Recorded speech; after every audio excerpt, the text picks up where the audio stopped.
Flame on! How's everybody doing tonight? I'm here with my special guest, Nick Lenz. How you doing, buddy? I'm doing good, and you? And our guest for the show. Let me try. Okay. Wonderbot, Wonderbot, Wonderbot, Wonderbot, Wonderbot, Wonderbot, Wonderbot, Wonderbot, Wonderbot. Oh, yeah, no, good times. Hi, Tivia. Hey, Nick.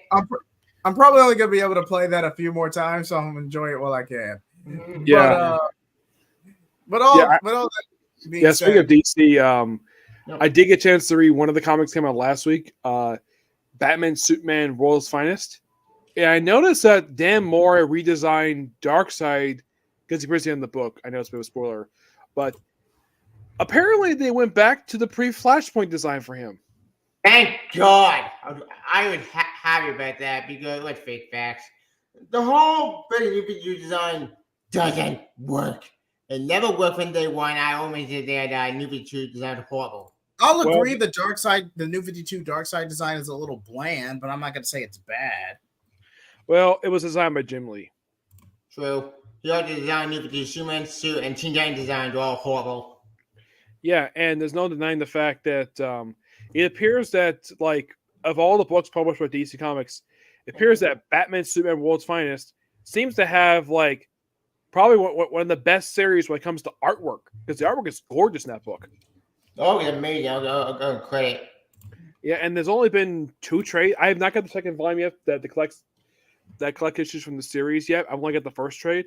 But it seems like it took a while to release, like, even the first volume. They were like a full year after the first issue came out to release the first trade, the collected first story arc. Yeah. By the way, speaking of issue, I read Nevin on my channel, and I hate this issue. The issue is so stupid. It's a tie-in issue for an event. Granted, it's a. Which one? I'm not going to spoil it. It's just a throwaway issue. That's all I'm going to say. If you want more, read the issue for yourself. Also, she proved my 2 year I was living day fucking 1. It went funny John Tennant 4 and then with David. Is that Connor in that picture? The one with the jacket? Or is that Clark? That's Connor. I think that's Connor. It looks like an older Connor. Yeah, that's Connor Kent. And wait. I'll probably have to wait for the solicitation, but I thought Lobo was the last of his kind, with the exception of. But here's the thing: Brainiac kidnapped Billy a boss of Cesarian. Apparently, he's not the last Cesarian after all. Yes, I see the Chinese Superman right behind King Kong. Yeah, great character. Still do not understand why the DC Access Title 4. I don't get either. Forgot to like that series. All your Superman, Super Son Superman were the best thing DC and action cards. But then Bendis came in and messed everything up. Poison Ivy 21 by Joella Wilson. I don't care. I don't yeah, I like the series. Who's black, gray, and green all over? Batman. Uncover how Poison Ivy and the Dark Detective first came to blows in the final chapter of Joella Wilson and Marco Turco's unforgettable origin species story. So it's a finale for a story arc, not the end of the series. Babs Tarr does a very good one. This one. Interesting. It's a good series. Not gonna lie, I haven't really been. Go ahead, Nick. I'm sorry. It's a good series. I still don't get how Joella Wilson was nominated for a GLAAD award. Did you hear about that? I did. It was noticeable one of the covers. It was the cover of the very first trade. He was nominated for it. There's the comic we're talking about. Action Comics 1064. How the Brainiac. Ooh, look who the writer is. It's Joshua Williamson. Yep. House of Brainiac Part 1. Brainiac attacks. Brainiac's Lobo army invades Metropolis, an action-packed, oversized issue. The super family, all the heroes of Metropolis join the fight. But will they have enough to follow Brainiac's lethal crazed soldiers? Can Superman and Lex learn what Brainiac is searching for? He's not battling Metropolis. What's he collecting instead? Interesting. There's the big, I think, crossover story acting on Superman. This connects really both those books, and it's gonna be like Superman was born from Rebirth. It give me that same thing. I got to admit, this actually is a smart move for DC have Brainiac basically be a villain for a Superman story. Not an event story. For conversion was horrible. I mean, it's just Superman and Action Comics. I don't think Power Girl's tied to, is it? Yeah, kind of. No. According to a comment of mine, Power Girl is connected, but not really. It's complicated. I don't Shazam! know. Power Girl is bad. Yeah, Shazam! I love this cover. Looks like Batman's in the I attic. don't cut them all. Here's the bad news, though. It's not with Mark Wade. No, Tevye, it's Jody Campbell. Tevye, save the commentary towards the end, okay? Sorry. Yeah, it looks like Josie Campbell. It might. I hope Mark Wade didn't lead the series I have to too. because I've been enjoying this work of the book. Is this standalone or is this? Let's see. This is a. I'm not sure. I want to say this is a filler issue. Yes. I hope so. Because it doesn't say it's part of a story, so it's probably a fill-in issue. But the artwork is done by Dan Moria. Destroying the family home unit, every barrel Black Adam. Wait, what? When did that happen? Whatever. I believe that's in coming up issue. I believe it's issue 7 or 8. Right. Billy had hired the guards who granted him his power to rebuild it. Oh yeah, we're gonna last door, cut them all and let them all and commit the guards to stop being idiots and let them at they had the powers. Now that the mall band get the powers back? Gosh, I hope so. They got to get them all buried. But we'll see. What it says, Billy had the guards who granted him his power to rebuild it. What's the party that awaits the Chuck the Mole family? I'm not going to Shazam, it's Mole family, Soupy. At the entry of the new abode? I don't know what that means, sorry. Find out a new run brought to you by fan favorite Jody Campbell, new series Shazam, which I read that series, I can't finish it, got bored. How was she a fan favorite? By Amelia Upacino.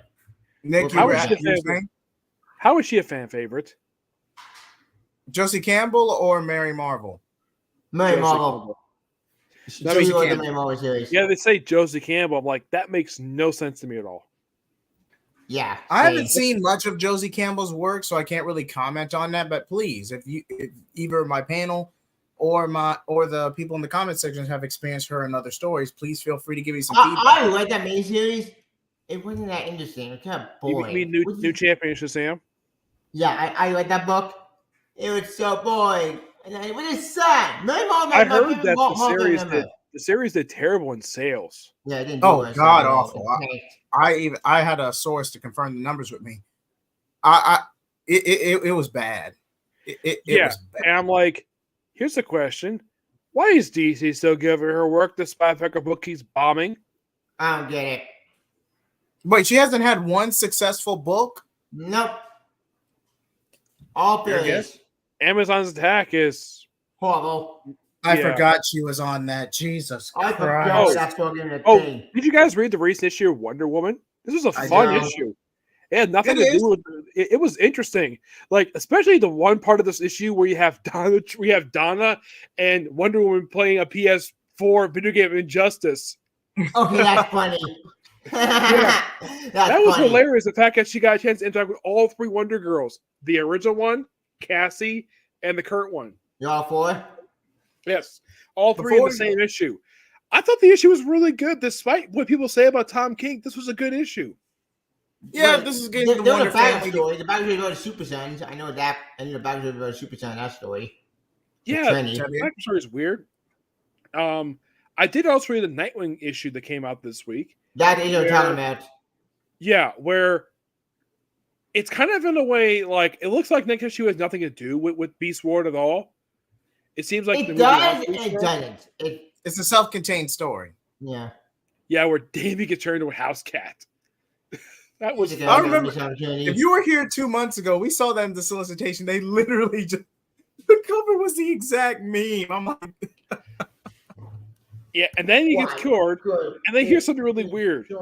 They had John guest star in the story. That's the thing I was talking about before. That's the thing that really took me like, what? I'm not gonna lie, that did seem a bit forced, but I see why they did it. Yeah, they're desperate because they went away. It appears they're still friends. Okay, that part is true. Yeah.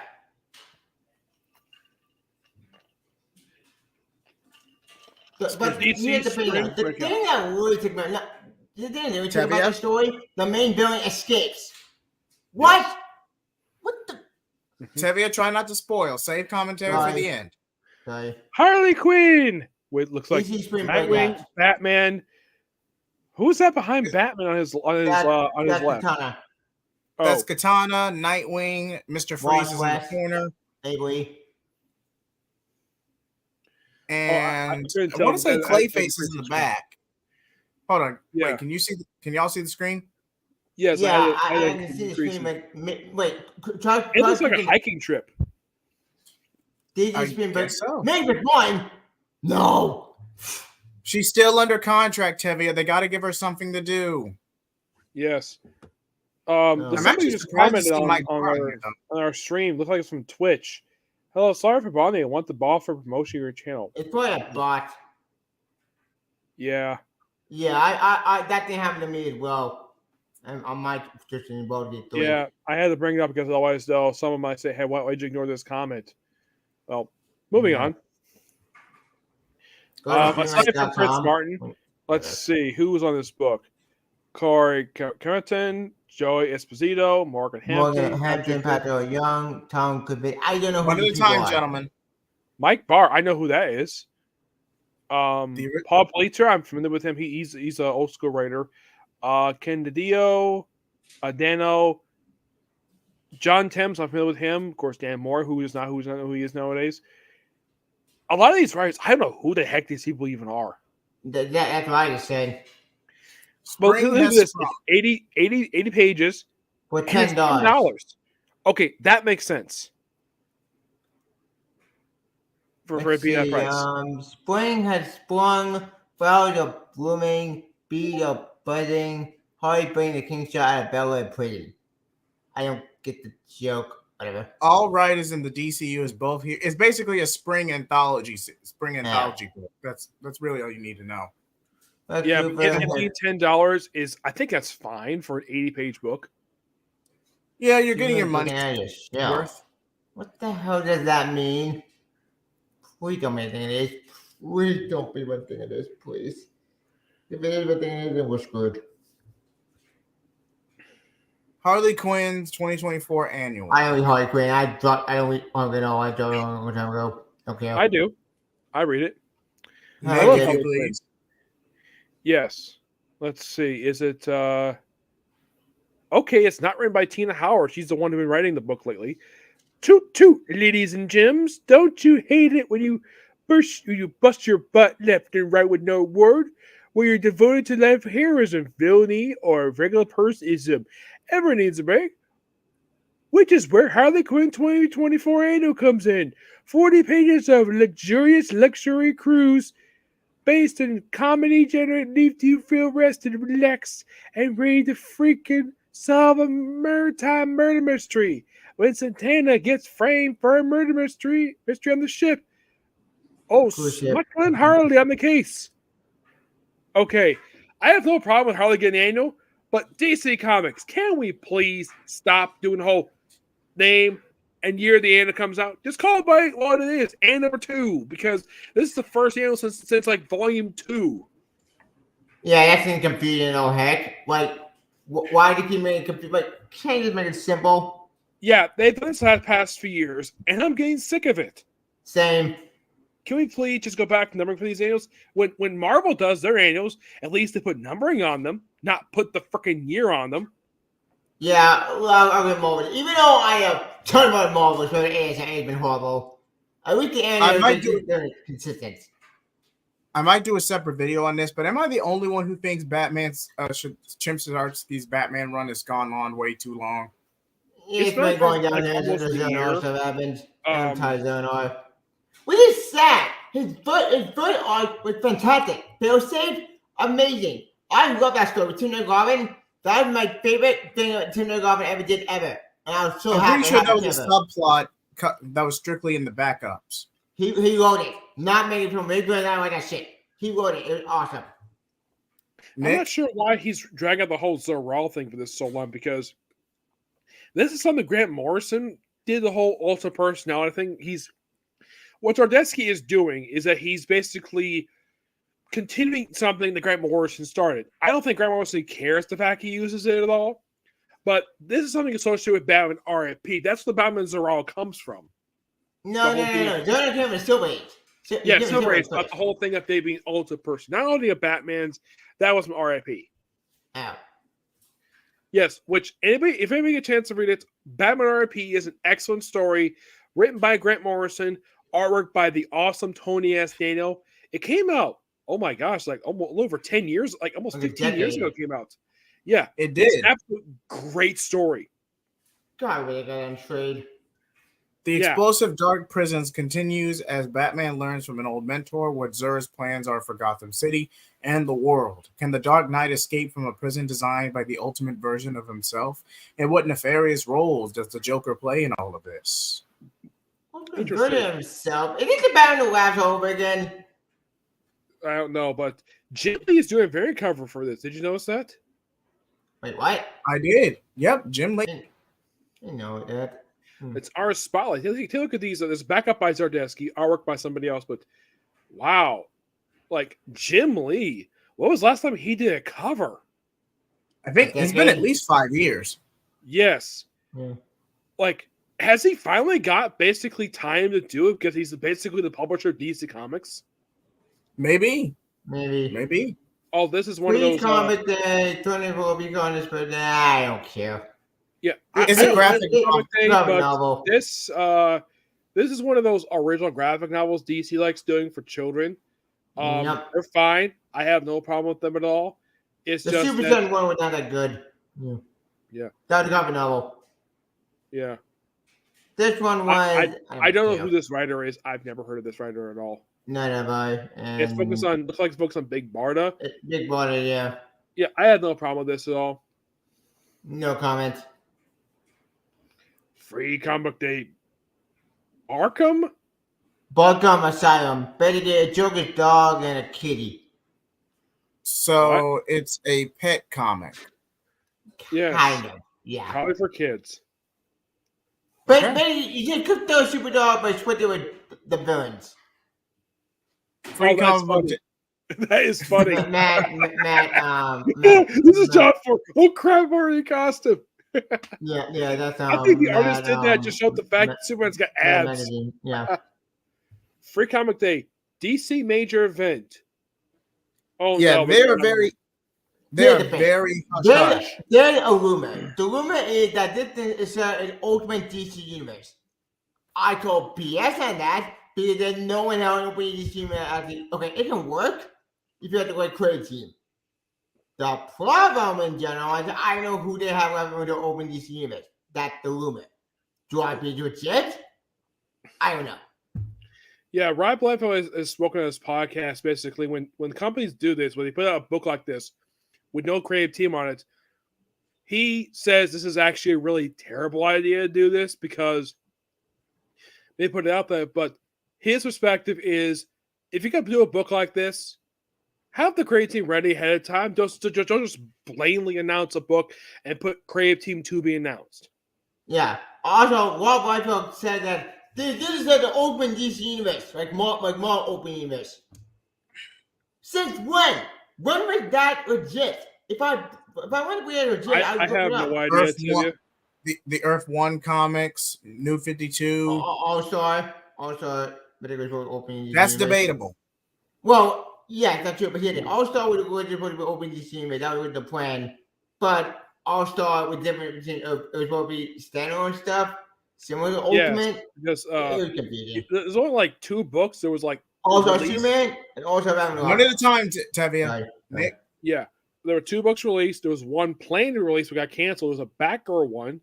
Don't know what the creative team was for that one. DC never said. But we still got. Okay, so. Prelude to the biggest DC comic event of 2024 is here. His story, 30 years in the making, is Free Comic Day special. In the final epic scheme, tumbling down, DC was never be the same. More ideas coming soon. Like 30 years in the making. Are you saying this is built since the 90s? Yeah, I got BS on that. No way, there's a video in a minute. Okay, I have a theory. My theory is though. Wait, can you go over a sec? No. Detective Comics 2084. Yeah. Well, not this one, but I still enjoy this book and I read it. I think it's a good book. I like the fact that basically the whole thing with the Gotham Nocturnal stuff, it's like a play. You have an overture, you have an act 1, act 2, act 3. That's the only reason why this thing is so long, because basically plays can take a while, and that's where V gets a whole idea from this. I have not spoken about this, but that's basically how plays work. Like, take for example, you go see something like Shakespeare. You have an act 1, act 2, act 3. Maybe spread out the course several issues for like an act, but that's what Gotham Nocturnal is. It's basically a Gothic play title spread over the course over the past year. I know some people may not be a fan of this, but I personally don't have a problem with this at all. Don't get me wrong. There's nothing wrong with cultural styles, but I feel like, at least to a degree, this Ram V's run could have been dragged out. Maybe not to the same extent as Chip Zdarsky's, because Chip Zdarsky was pretty much using an overarching story for his run. This is like you said, Nick. This is more of a play structure. Mm-hmm. So it's subjective. That's what I'm trying to say. It may not be for everybody, but I like this because I think Ram V is a good writer. Sorry. Batman and Robin, issue number 8. Ooh, I read this one. It's fucking awesome. Written by Joshua Williamson, art and cover by Simone DeMeo. Apologies if I butchered that. Variants by... It's very, very mixed in my opinion. I like the story, but art is very hard to get into. I think Jim Lee is doing all the variant covers for this particular month. Yeah, I think he is. And Batman finds himself in the clutches of a new cult leader that wishes the Man Bat. Okay, that sounds weird. But Robin continued his own investigation into his high school connection to Shush. Basically, the principal, my best guess. Can the father and son dynamic duo uncover Man-Bat's and Shush's master plans before Gotham pays the price? Is Shush supposed to be a psychic of Hush? No. Okay. Shush, technically speaking, is not a Hush, basically a plan. Shush is on care altogether. I think we know who it is. I think it's very David Teacher. So my big guess, the chief from the League of Sands is basically trying to capture Damon. I think. I don't know. It's been a We'll wait and see. But again, Tevia, try to keep your commentary until the end. Batman Off-World, number 5, written by Jason Aaron, artwork by the awesome Doug Mankey and Jamie Mendoza. I say he's awesome because he is, because this guy, when people think of his artwork, people think of his work for Green Lantern by Jeff Johns.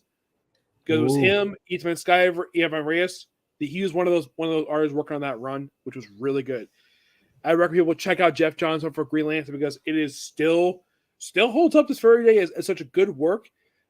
Nothing controversial for this run per se, but it didn't exactly go as long as people probably think it would. I mean, he was on the run for 8 years? Like, he left the same time Brubaker left Captain America. In a distant galaxy. Yeah. Yes. In a distant galaxy, the villainous Black Sun mining company ruled with an iron fist, murdering or enslaving all stand in their way, but in their face, the brutal, unruly fist of justice as Batman is coming to break up this monstrous monopoly. Batman Dog issue 2. I think this is made up the Superman forget the name. Space Age. Superman Space Age, but now it's in Batman. And like I said, the cover, that's Michael Aldred's artwork. Yep. He drew the last series. Yeah. Written by Mark Russell, art and cover by Mike Allred, variants by Dave Johnson and Paul Pope. Oh, and Steve Pugh. A miniseries, issue 2 out of 6. Yeah. Guilty as charged. When a young and aimless Bruce Wayne finds himself incarcerated, he looks for a way to shorten his sentence and return to his charmed lifestyle. Little does he know, signing up for a tour with the army in Vietnam will change him forever. Witness the birth of the Bat under the watchful eye of the one and only Sergeant Ra's al Ghul. Yeah, I see where this is going. Yep. Yeah. Catwoman in space. I had a feeling you were going to say that. Nice. Yeah, I think this is still 9 Live Stork, isn't it? Yes. It is. Iron Man, Wait. Catwoman. Yeah, this is the 6th chapter. Yeah, I read the recent Written by- chapter that came out this week where she's been infected and Superman's gonna help her out. Oh, so Batman's not involved in this one? No. No. Can't say I blame him. It's weird that Not- Superman's involved with this because you would think that it would not be his issue, but apparently he is. I think the reason why he's helping her out because of her closeness with Batman. And the less said about this is all I'm going to say about Gotham more, and I really want to be on camera with this. Say what you will about all the about the editorial with 5G, but it doesn't change the fact that Selena left him and then tried to use the mission as an excuse after the fact, which culminated in basically Gotham War. And Bane She taking over left the him city. because Bane told her something and left Batman in the altar. Also, Flashpoint Batman was involved well. His involvement did something similar to Mr. Odd did to Superman. I mean, what happened Batman 50, you can partially blame on Tom King, but you also can blame the editors for that because they probably did not want this wedding to happen because all this wedding was a complete waste of people's time and money for it. Yep, it was all for nothing. I can't even say it's a publicity stunt because, again, you want comics to sell as a business. So at the end of the day, I feel like that they wanted this to an extent, but then they found out about how Dan DiDio wanted. Maybe we should do our version of All New, All Different, but better. And due to the editorial shift, this story, Tom King's storyline, ended up getting the cut off the cutting room floor. And it was one of 3 weddings teased that year. Was that one? There was Kitty Pryde and Colossus. Ben Superman. The Thing, Alicia Masters. At all 3 of these weddings, I think Alicia Masters was the only one that actually went through because Kitty Pryde mysteriously got cold feet, and then they basically will bait and switch. Oh, these 2 not get married. Oh no, let's marry off Rogue and Gambit. Yep, that did happen. Even though they've been on and off for decades. I don't have an issue with the 2 getting married, but Same. the thing is, unlike Batman Catwoman, which this actually had a build-up for it. The whole thing with Kitty Pryde and Colossus is barely had a build-up. The only reason why I think Marvel did it because DC was doing Batman Catwoman. So let's do our own version of wedding, except that let's have it where the bride gets cold feet. And leaves. Yes. And she is barely talking to Peter since then. As a matter of fact, here's the weird thing, though. They're in different books. Yeah, like Kitty is in the main X-Men book, and Colossus is an X-Force as a super agent, for a spy from his own evil brother. It appears I saw from the upcoming solicits for that book. It appears to go after the former mission commander Beast. For some reason, Ben Percy's made Beast into a villain. I hate that. I'm so tired of evil Beast. I can't or Dark Beast anymore. I can't do it. Dark Beast is not here. It's actual Beast. The same. No. I know. But I'm going evil Beast, Dark Beast, because he is same with the Dark Beast. I have no idea why Ben Percy did this for because this is not an any-year book because Beast only appearing in X-Force Wolverine right now. Yeah. But it's different company. Let's move on to Batman Brave and Bold number 12. It's in Party Series. That's all I need to know. It's better than Urban Legends, but not Urban Legends. Carl Ketchler, Turin Gobek, Dahlia Dawson, Harik Hanna, artwork, same Carl Ketchler, same person. Yeah. Bernal Persia, Serg. Wait, Map Sinaguchi, they brought her back? I haven't seen her since Gotham Academy. Yeah, I think she's probably on the first story with Maps. You said Fettuccine? Yeah, I believe I pronounced that right. Apologies if I butchered it. Was it Carl or Dahlia or Hart? I don't know. Maps from Gotham Academy. Yeah, Maps from Maps. Not Gotham Academy. One at a time, gentlemen. Nick, I think Spring spoke exclusively. I think that canceling Gotham Academy was a bad idea, especially since there was so much story you could still tell. But no, DC axed the book, and then first they relaunched it as second semester, and then they axed that book at 6 issues. Mm-hmm. And then once they realized their error with Strange Academy at Marvel, they tried to rekindle that magic with Teen Titans Academy. And let's just say it wasn't a good job. Yep. I really hope that this could lead to our Gotham Academy series because Gotham Academy is definitely a series that has so much story to tell. Yep. But yet some higher up DC do not want that at all because it'll push other stuff. Like Gotham Academy, it's a series that had no bad issues. And so yes, it had tie in the Robin War, but that was a good tie-in. Yeah, the only good time up and we'll go over the whole event. Yeah. To each their own, Tevia. To each their own. Fair enough. Batman maps have unraveled the monstrous enemy that has been terrorizing Gotham, but will they be able to stop it in time? The school bell rings as Batman's adventure at Gotham Academy reaches its stunning conclusion. As Artemis continues her quest, Lois Lane encounters the mysterious figure behind the hunt, the online challenge that has entered the real world with deadly consequences. And last, but definitely not least, don't miss the newest installment of Batman Black and White, drawn by one of comics' most legendary black and white artists, The Walking Dead's Charlie Adlard. That artwork is really good.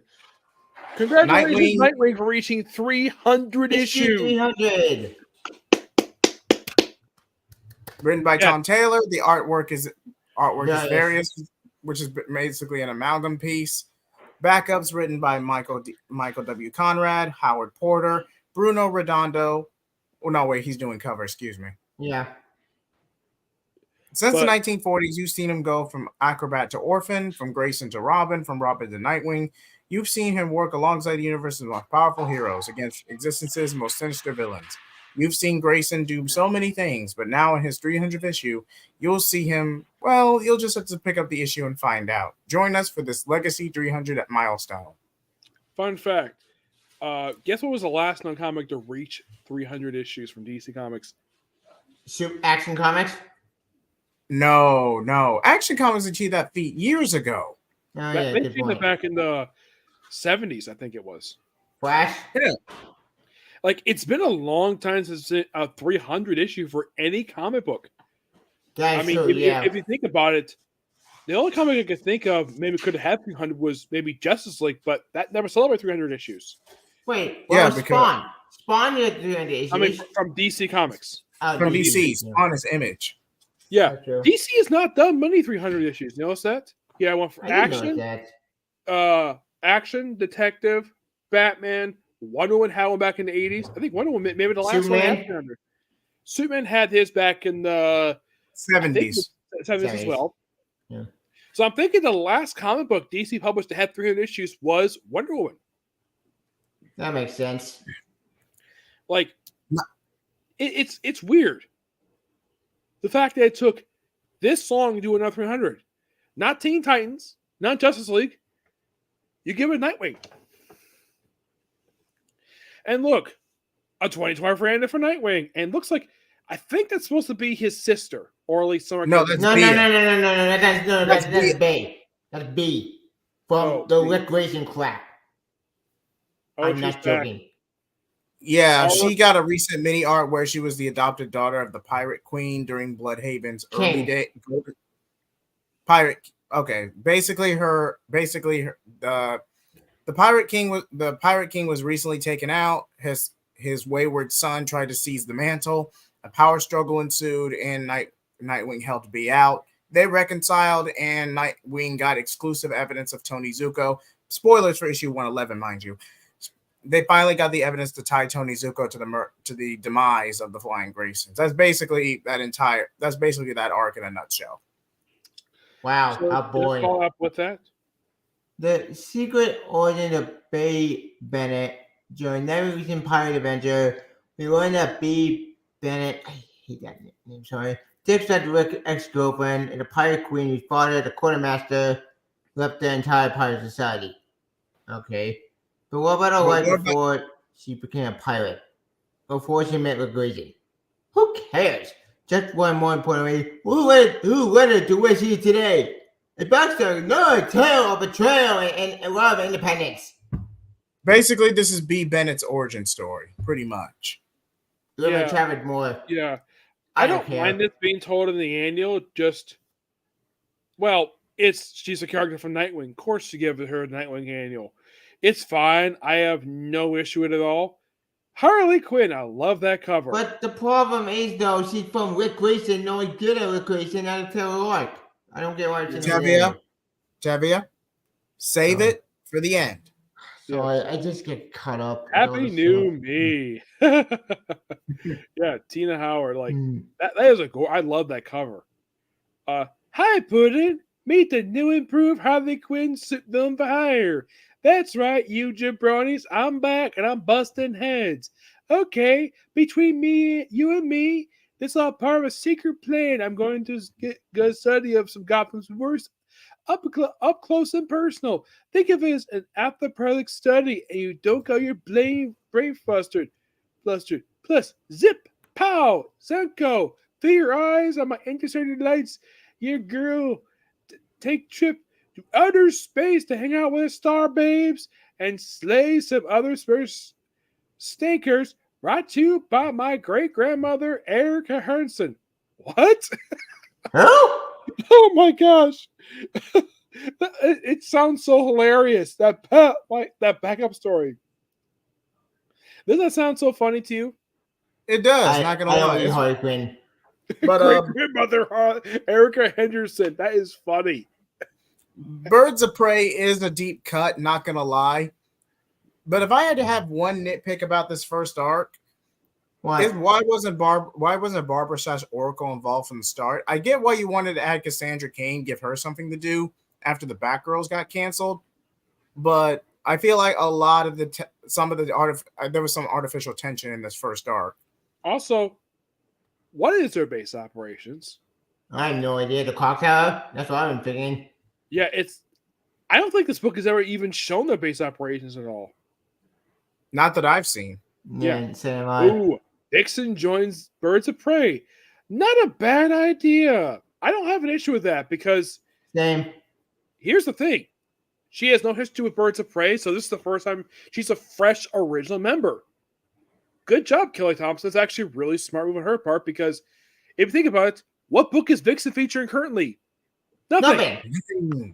So her put in this is fine.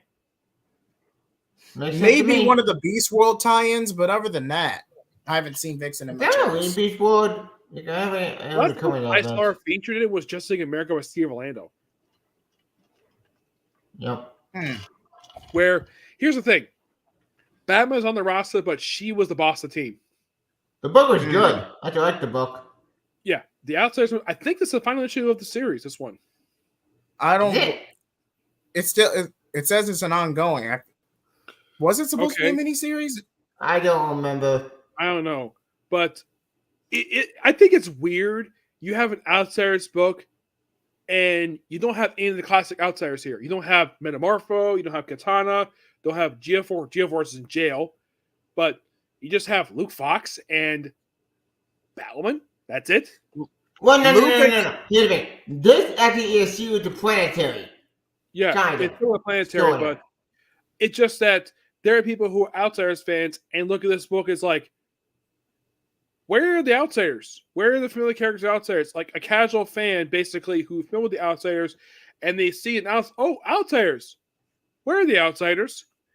At least they're called the Outsiders, unlike, let's say, the in-name only Thunderbolts, even though it's not Thunderbolts, it's some other group associated with the Captain America books. Done by the same people, mind you. Or another example, I think thinking of is the Young Avengers. Well, there are no Young Avengers. That's other characters, not Young Avengers at all. At least what's up, Taladia? Hi, Taladia. Yeah. It looks like it's a $5 book for 32 pages? Seriously? Yep. Wait.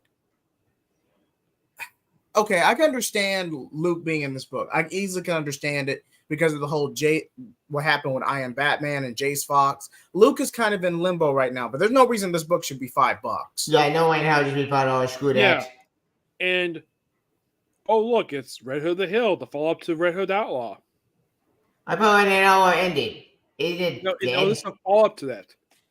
Did it follow-up? When did it next? Because the last two issues of the series, because you probably think Red Hood Outlaw ended issue 50 because that's where the trade ended at.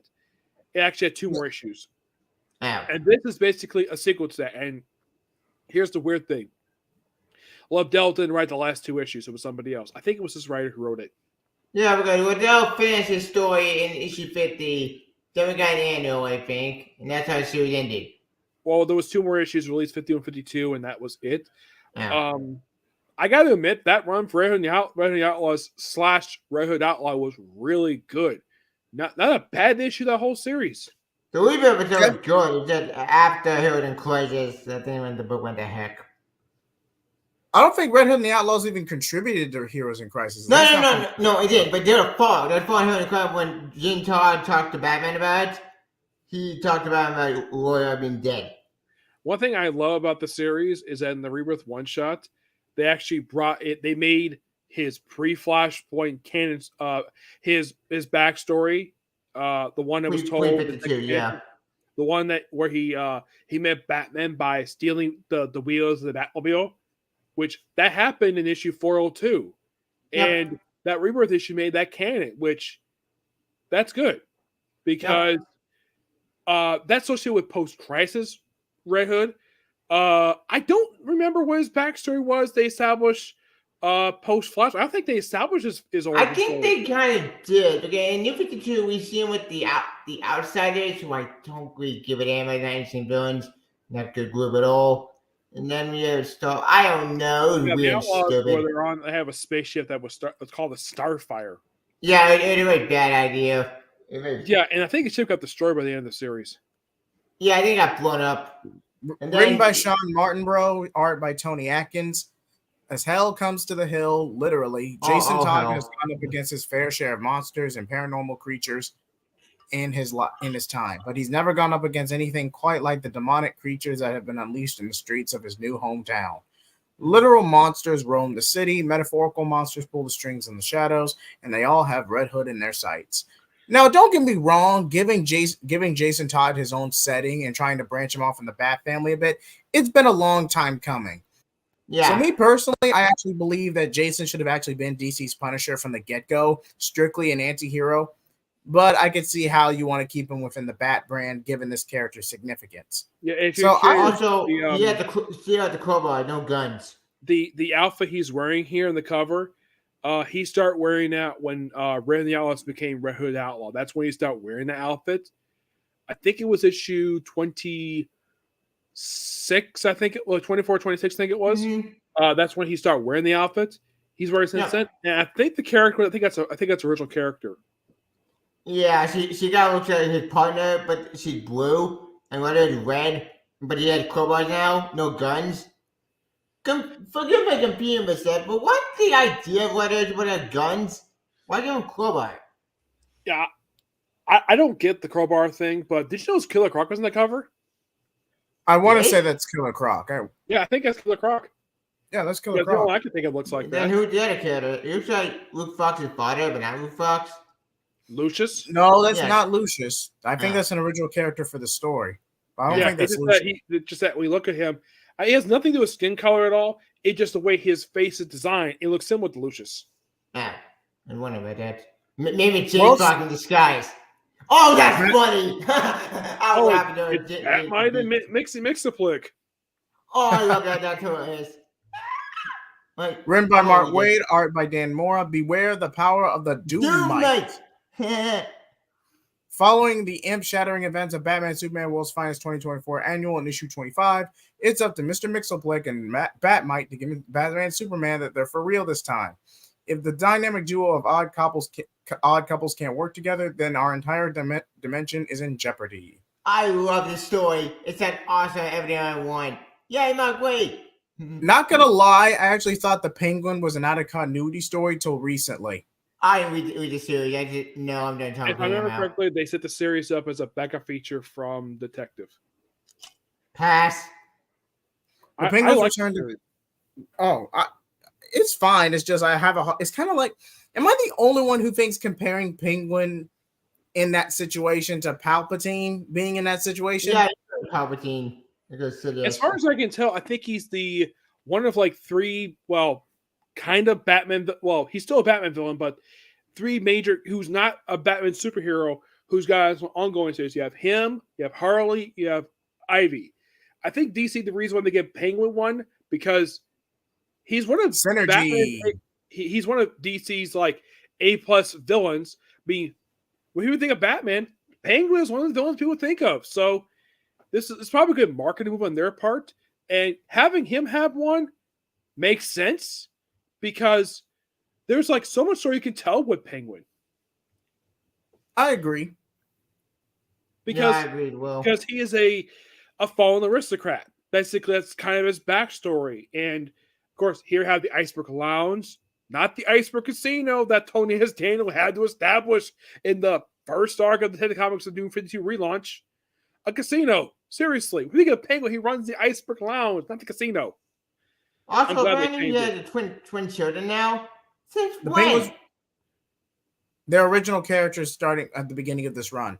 The Penguin's return to Gotham City has been a homecoming in more ways than one, meeting his ruthless, bloodthirsty twin children, the ones who inherited his empire, including the Iceberg Lounge. It's a family reunion for the ages. Oh, and it's bloody. Oh, fun fact. In the Nightwing book, they established that Bloodhaven has a branch of Iceberg Lounge run by Penguin's own son. That makes sense. Super Dean! How to play out? Part 2! Yep. I think this is the other half of that very cover from Action Comics. Yep. Yes, I believe so. Like I said before, it's like I love these concepts about these 2-part gay covers from 2 different books. I mean, it's good. It's probably for marketing purposes. Fine. Also, it's $5. Why did you $5? What the heck, man? Because this is going to be a prominent storyline all throughout 2024. Because this is going to lead to like Brainiac Queen and Zur-En-Arrh. Yeah.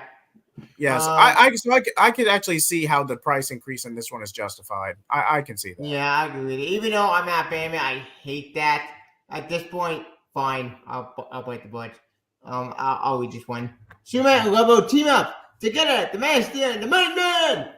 And now Spit Piker and Shanahan. We got the universe hunt for the Lobo army and Brainiac. Can they get along? Long enough to get to them before Brainiac and next to the dinner is Brand? Brand knew how to Brainiac? What does it mean? Well, help me to stop waiting for 2 weeks. Till next time. Send Superman channel. Send Superman time. I had to bring that up. I love that line. Fair enough, Tevye. Fair enough. Nick, you want to tackle this one? Nick? Hello? Oh, remember, you have to do something. How to Brainiac Special Issue 1. Yep. Okay, I guess we'll keep going. House of Brainiac Issue 1, written by Joshua Williamson and Mark Russell. Art by Edwin Galmon and Steve Pugh. And cover by Jamal Campbell. What a variant cover. It's $6.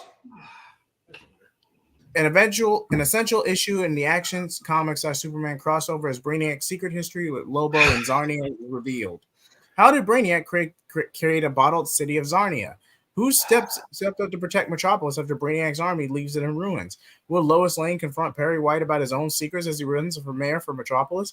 And how is Amanda Waller involved in all of this? All these questions are revealed in this crucial issue that connects DC's Superman-sized event.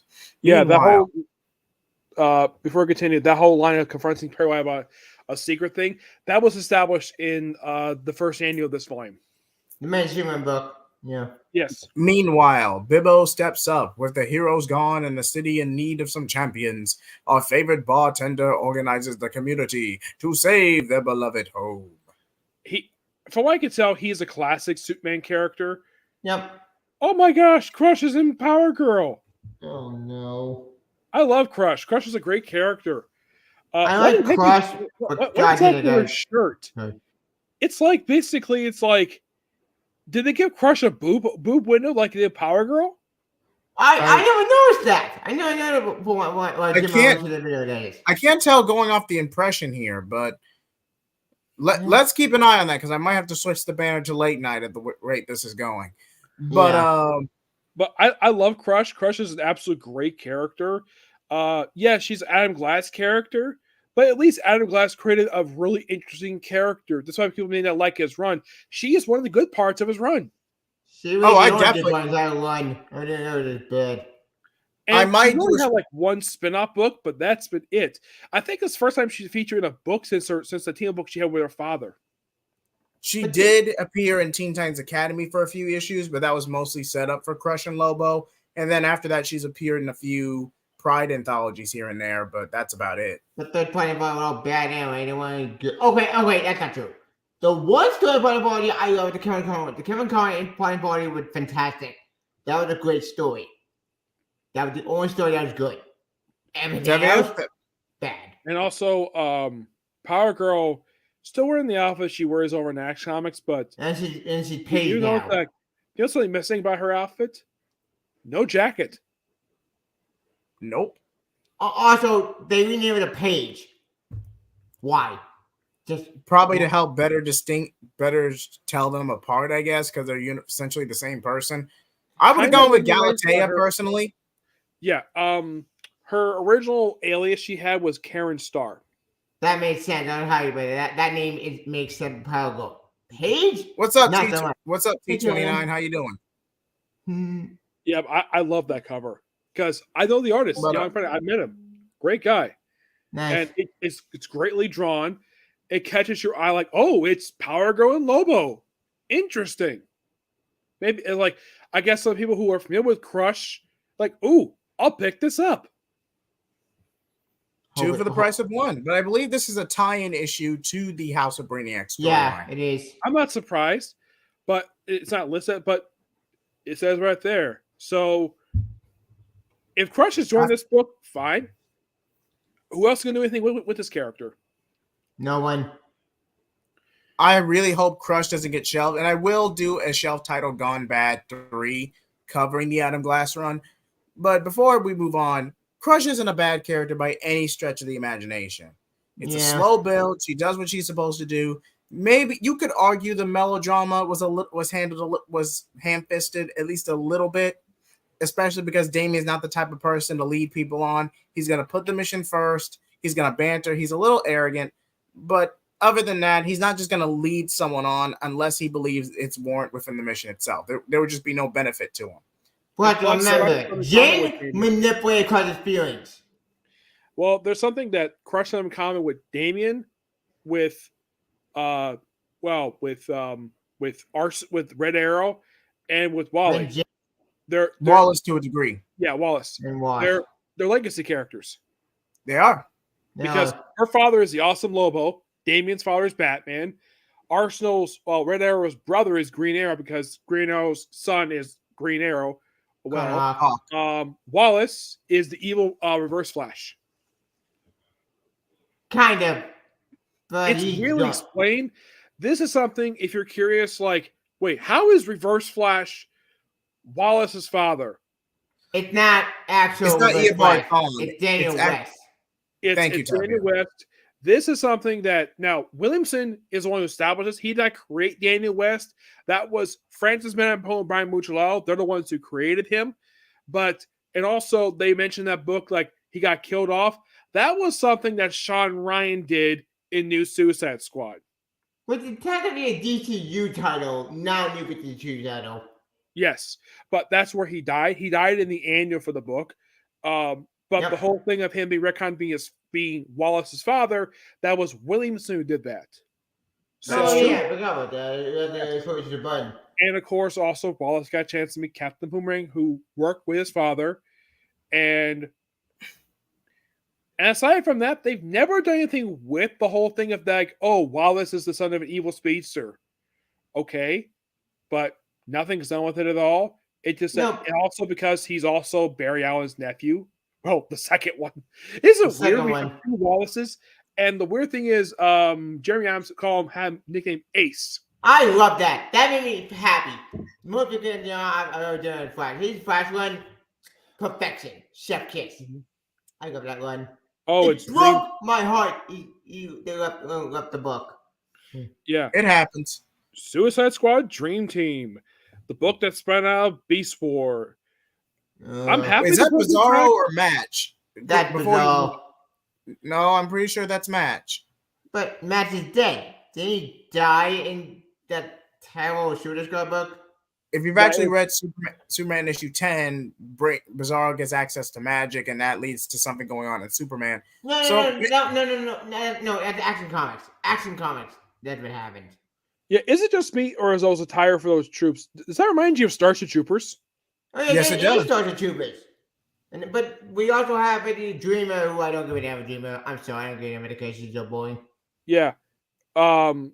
Nicole Manis. Is that the actress who That's plays the actor who plays Dreamer. Yes. Yes. It's interesting she's writing this book because I guess here's kind of the weird thing. When people think of Suicide Squad, usually people think of classic Suicide Squad by John Ostrander. Yes. Yes. That's what people think of. Yes, when other people wrote the book, people like Keith Gibb and Jane DeMatteis, who did Volume 2, which featured the Injustice Gang as the Suicide Squad first issue, and that's been finally collected entry recently. There was the run by Adam Glass, Matt Knott, a few different writers of that book. The and they had one. New Suicide Squad by Sean Ryan, and there was one writer, I don't remember who it was, and you had the really good Rob Williams run, though I didn't like the fact that the weird thing about that book is that because in New 52, Amanda Waller was mysteriously made thin. I hate no that. reason. That was stupid. I do not know the reason why Adam Glass did it for, but he did. And then here's something really weird. Suicide Rebirth happens, and she's back being fat again. Yep. I'm happy about no that. reason. In story, no explanation of why the heck this is. And also, Tivia, do you remember when they had Jim Gordon Jr. part of the book, and he fell for Amanda Waller? Oh yeah, that's DCU. I forgot on a thing, but I no, that was not DCU. That was late. That's before DCYOU. Yeah, that was actually before Forever Evil happened. Oh, that was way early in New 52. Yeah, I forgot on the thing. Wait, what? That's on team as well. Save the Sun. Briefly, Deathstroke was in New Suicide Squad. Dreamer has made her break with the rest of the squad, and Amanda Waller is pissed. No surprise there. Yeah. Who will side with the dream walking precog, and who will kiss the ring of the DC Universe premier Control Freak? Wait, Control Freak is in this comic? So I had to. That's a Teen Titans. That's funny. Teen Titans 03 reference. I had to. Yep. The answer was probably Waller, who's probably the Control Freak. More than likely, but come on. Control Freak, DC, who you going to think of? Come on. Yep. Good time. But it looks like based on this thing, they said that's actually Bizarro, not Match. I was right. Called it. Okay. Just wanted confirmation on that. The answer was surprising. Number 3. This I want to talk about, but I want to say about this. We're going to be here tomorrow art by Zero Funday. And again, you can read the synopsis, Tevia, but keep your commentary until the end. Okay. I'll give you after the comedy. And Silent Simpson, I can't pronounce that name, sorry. And Lord Zod, General Zod's son, beat the ever-loving snot out of each other. Oh, that's funny! Anyway, it's not out of each other on the street on the planet Zella. A mysterious specter from the past lurks just around the periphery. I can't pronounce that word, sorry. The sinister sons now literally find themselves trapped in a belly of a space whale with no way to escape. That's funny. That's funny. To their horror, they discover that they are not alone in the muck and goop enter Spaceman Joe. Dun dun dun. Yep. And it's not listed as limited series. I think this is an ongoing. This is an ongoing. I have it ongoing. Yes. Thank God. Okay. I know I said I was going to keep commentary to a minimum, but this needs to be said. This really needs to be said. Am I the only one? Now, Nick, you can comment on this if you want. But am I the only one who think that this is a desperate play, especially given the context of Tomasi's original departure from DC? Like, I get it. You broke up the 5G stuff. John Kent's age up. He wasn't really selling well. And his IP can barely stand a few bucks at a convenience store. I understand it. But all this Super Sons revamp, the Trinity stuff, the backup story, and Tom King's Wonder Woman, am I the only one that thinks that this is just desperate at this point? I mean, you literally had a filler issue. You even had a filler issue in Sonic and not Sonic Kala, Adventures of John Kent, excuse me. Adventures of John Kent, yeah. To where I just feel like we've reached a point where one, you're not going to get that era back, Tevia. I'm sorry. It's just not going to happen unless they just either do an outside of Elseworld stories or they just reboot wholesale. Look, Tevia, I could actually go. I could show you the numbers. John cannot sell on his own. If you go on Superman and Lois and swap out John's traits for an original character and nothing changes, that pretty much means that John is bland as hell. That's like Goten from Dragon Ball compared to Goten to Goku in Dragon Ball Z. At least Damien can sell really well on his own. Yeah, he got development. And he had momentum for the Decamber. I'm just sorry, man. You're comparing apples and oranges, Tevia. I'm sorry. And also, here's something that Damien has over John. Damien's been around since 2006. John's been around since 2015. 2015. In 10 years, in close to 10 years, John has barely done anything except cameos and ensembles. Barely a goddamn thing. It's Bendis thing. I mean, screw everything up and eat him up a crack. 5G was going to happen regardless. They just let Bendis do whatever he wants, Tevia. The whole idea of this is like, let's have two sons of two famous characters do a team-up book. Super Sons was son of Batman and Superman. This is the son of General Zod and Sinestro. Yep. Which I still think Simpson's mother might be Lisa Dark. I would not be fine with that. I really wish they would explore who the mother is, but I'm thinking it's her. That is my personal theory, and I'm sticking to it.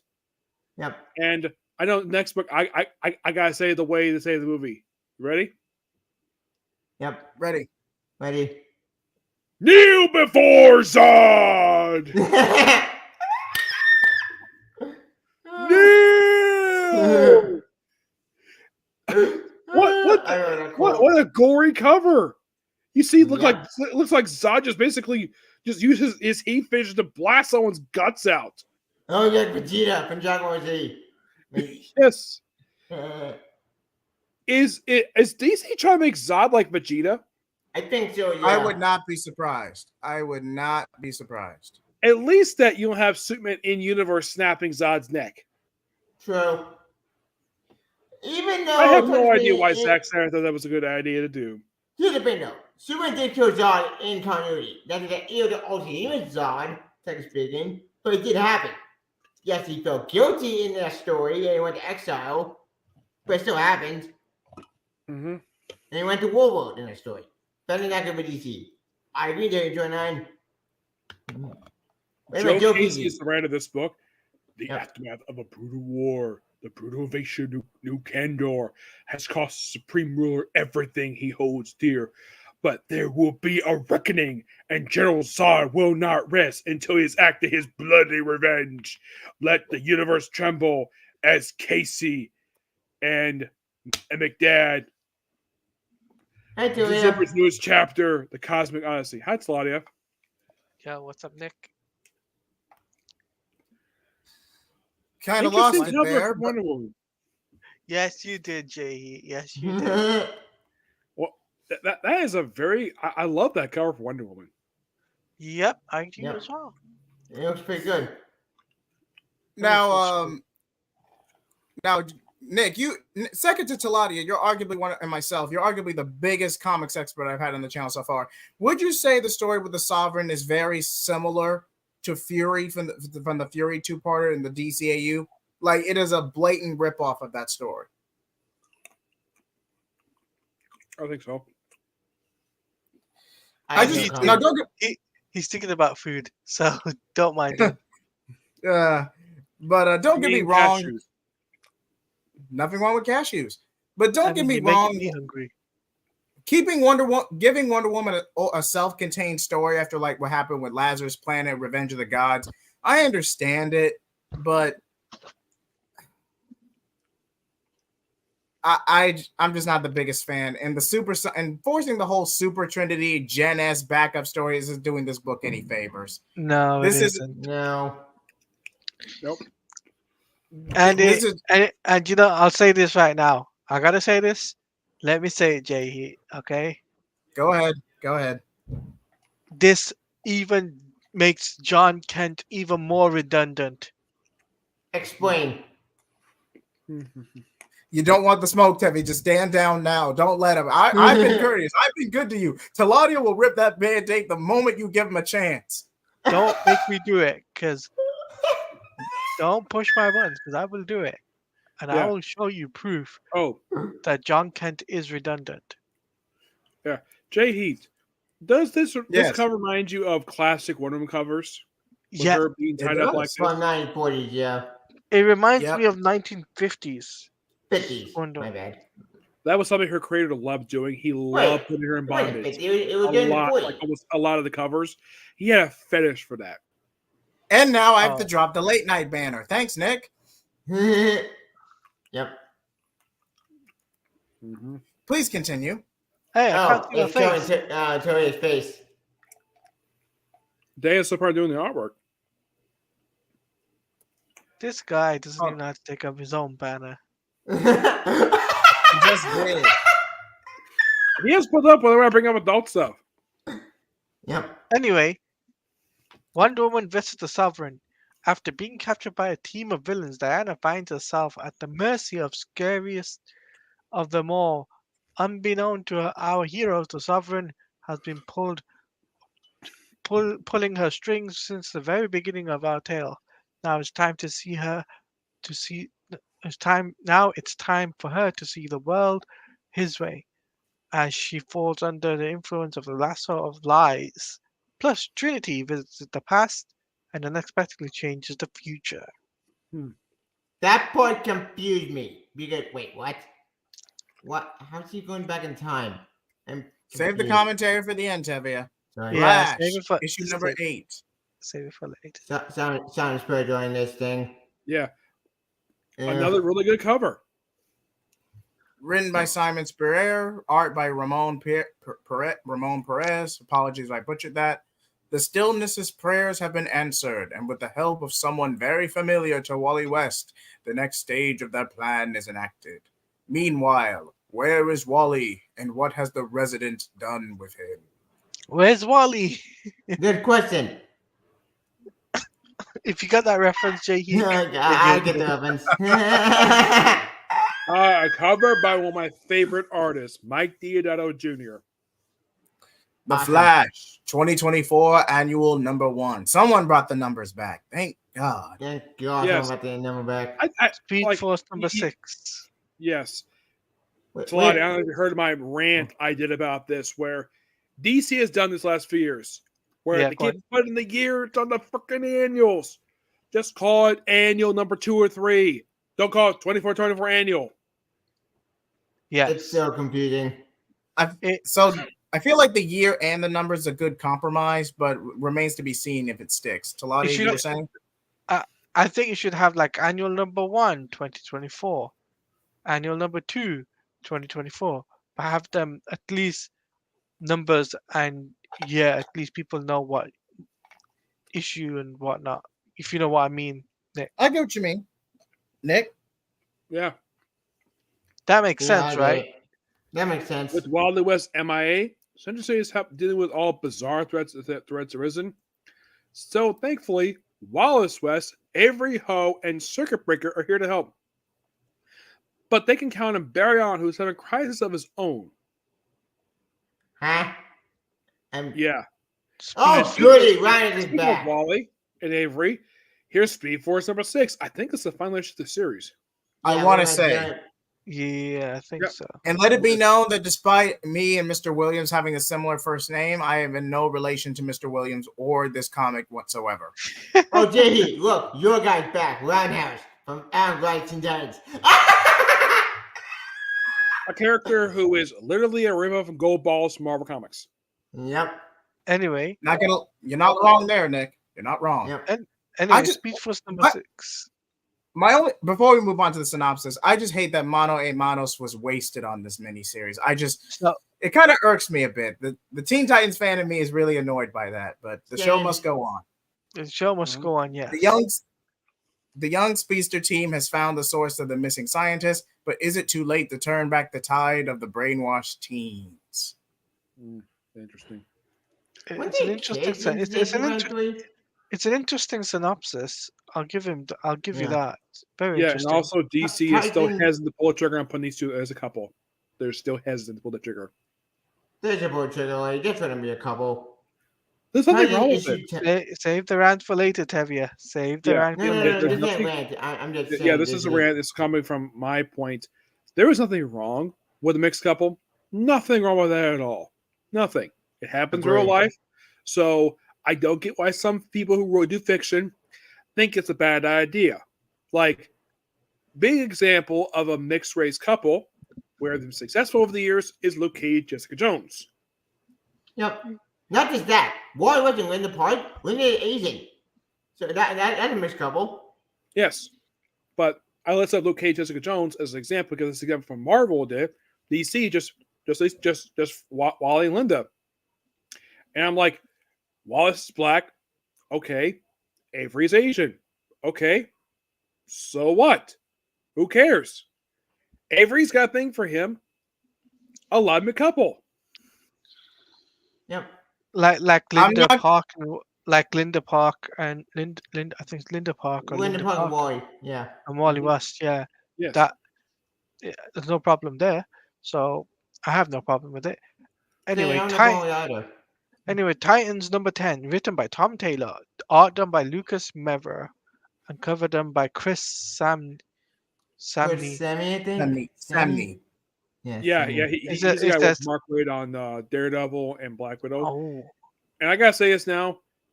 Does anybody miss present day young Teen Titans? Yes. I was actually planning a video on that, but yeah, not gonna lie. After what happened with 5G and the Adams Glass run, and even Titans Academy didn't do it any favors. I would not be surprised if the Teen Titans IP is put on the is shelved for at least 2 years. At Or yeah. 5 years. Because if you think about it, there's no young superhero team right now at DC Comics right now. The only team you got at DC Comics is Titans, the JSA, the Outsiders, obviously, the one based on Planetary, Speed Force.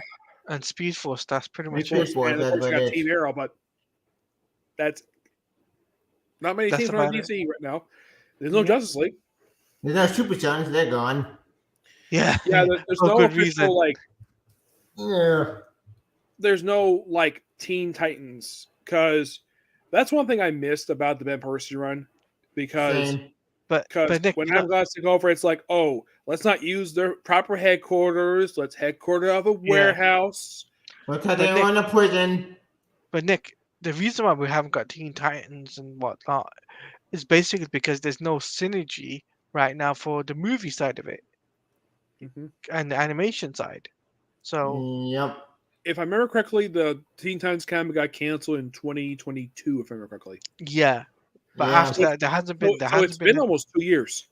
Yes and no. If you it was rebranded after Justice League No Justice in 2017 for the Adam Glass run. Then it was canceled altogether in 2022 because again there was no renumbering. It just carried where it left Then we off. got the end of Academy, which is a But weird what I'm one. saying, what I'm trying to say though is because DC hasn't got a brand synergy yet to know what they're gonna do with the IP. Because, like I said, there's so many problems like DC right now with so many different IPs, and Yep. so I'm gonna put that out there. If I think but I think anyway- that's not here, like of all major They just need to characters in rebut. comics, especially since he had a movie recently, Aquaman has no title right now. That's After the- odd. You think you have a title at this point? After the hit Aquaman got with the whole Jason Momoa and Amber Heard controversy, I'm not saying the Aquaman IP can't recover, but they're definitely going to take a step back with Aquaman for at least a year, at the very least. Wait, Yes, we never read the shoot it and we never read that. Yeah, I know who Green Arrow was fighting this cover. That's No, Malcolm no, no, Merlin. no. Wait, oh, yeah, he's on it, but can you go up a sec? Yeah, that's Malcolm Merlin fighting the cover for that because Yeah, of the cover we started we, we, space. know, we never actually read this. The Titans are committed to helping humanity, whether humanity believes in them or not. The team fighting on several fronts, but they refuse to back down. They refuse to buckle under overwhelming pressure. But are the Titans being manipulated? Are they on the wrong side of a conflict that can consume the world? Interesting. Interesting. Green Anyway, Arrow issue 11. Now, I'm Yeah. actually surprised this became an ongoing because this was originally announced as a miniseries, but the sales, this book was arguably the most successful in sales that they've had in recent years. Like this was a very and consistently, mind you. People, go ahead, Talati.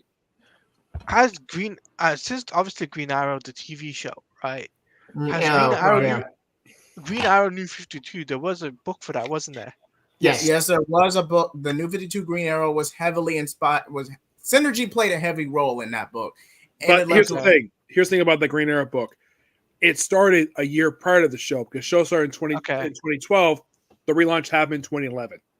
The reason why I asked that is basically because I can't remember how much the New 52 sold, and seeing that this is becoming more and more popular makes me think, because of the ending of Arrow or whatnot, and I know it's been a couple of years, but still he's a popular character. Yes. Yeah. And for this run, they kind of gave him a slight redesign for his costume.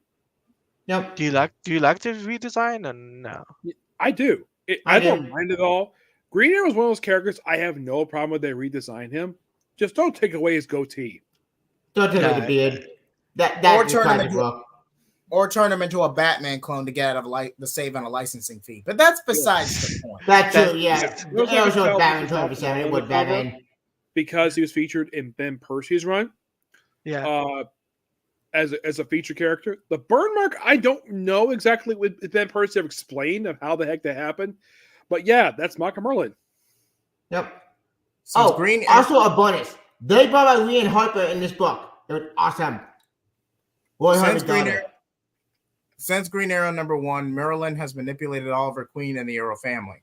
But after Green Arrow makes a deal with Waller, the final battle between the two Ardris is here. And whoever loses this shootout will be stranded forever.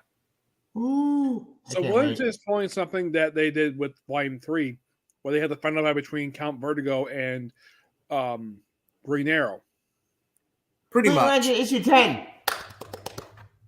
I love Jeremy Adams. It's awesome. Now, it's badass. The artist, I don't know. I know Kim McGuire. I met him. But Zimmerman can go. I'm not overly familiar with this writer. I'm not sure who this person is. No, that's why. Artwork's actually pretty good by him. Yep. So, you mind if I read this and then I've got a dip? Sure. Go ahead. Go ahead, Claudia. Go ahead. So, with Hal's ring newly recharged, he leaves Earth for Oa to uncover the mystery surrounding the central power battery, while Carol makes a choice that will change her destiny forever. Plus, Kevin Maguire joins Green Lantern architect Jeremy Adams to tell a tale of Guy Gardner, plus the United Planets Lobo and Wrestling? It's Guy, Bogus Lobo Adventure Part 103. I get the reason why that he's here to do the Guy Gardner story, because Ken McGuire loved drawing this character in Justice League International. He told me that it was his favorite character to draw. Okay. Okay, and there was this, the whole thing of Lobo and Guy Gardner. That's also something that he helped do with that run, because there's 2 issue covers. One where you have Lobo just grabbing Guy Gardner by his shirt, and the other cover is basically Guy Gardner doing the opposite of Lobo. And also, that issue is very famous for having Batman punch Guy Gardner in the face when he tried to become leader of the team. Yep. Oh yeah. Also, another thing about this book, Razor's back. It is awesome. Yeah. I find it interesting. Green Lanterns, I think, J.H., I know you know a lot about Green Lantern. Go ahead, Claudia. I don't mind.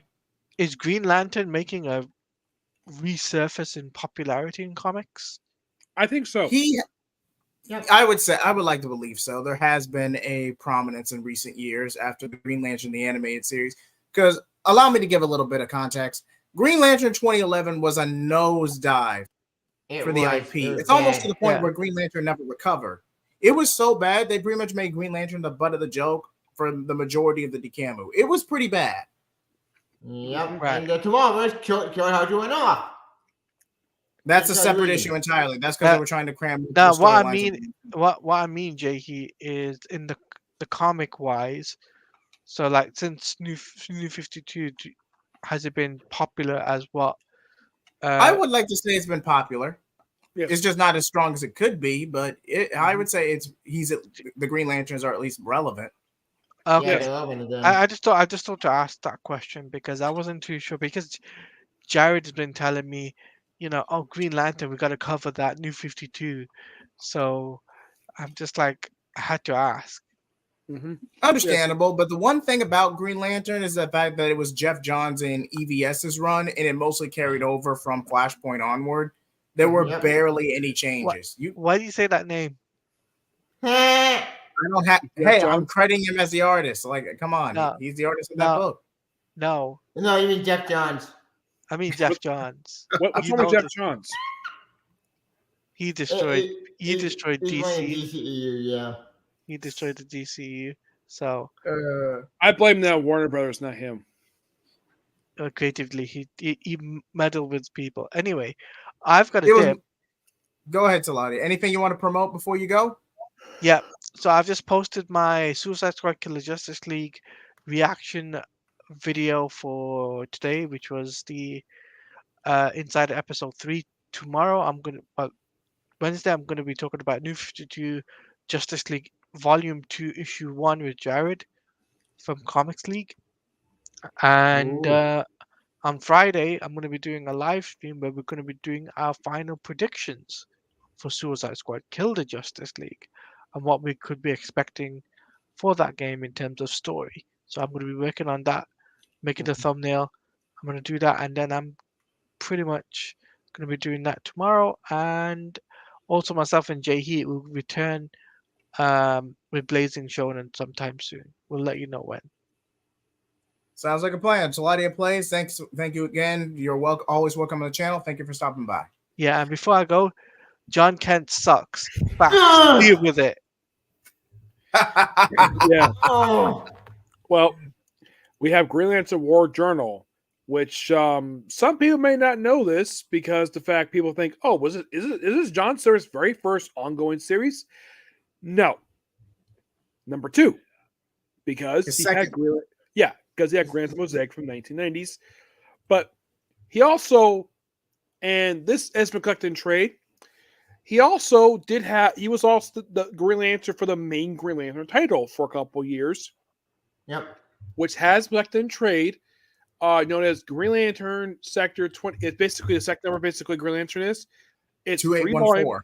Yeah, 2814. It's 3 volumes. Starts in issue 183 because 182 was a reprint. It starts from there and it concludes in 199. Yes. But So he had about 15. So he had about 15 to 18 issues. Yes, he and also the reason why in story, One at a time, gentlemen. Nick. the reason why that he took over the Green Lantern title because Hal quit. Ow.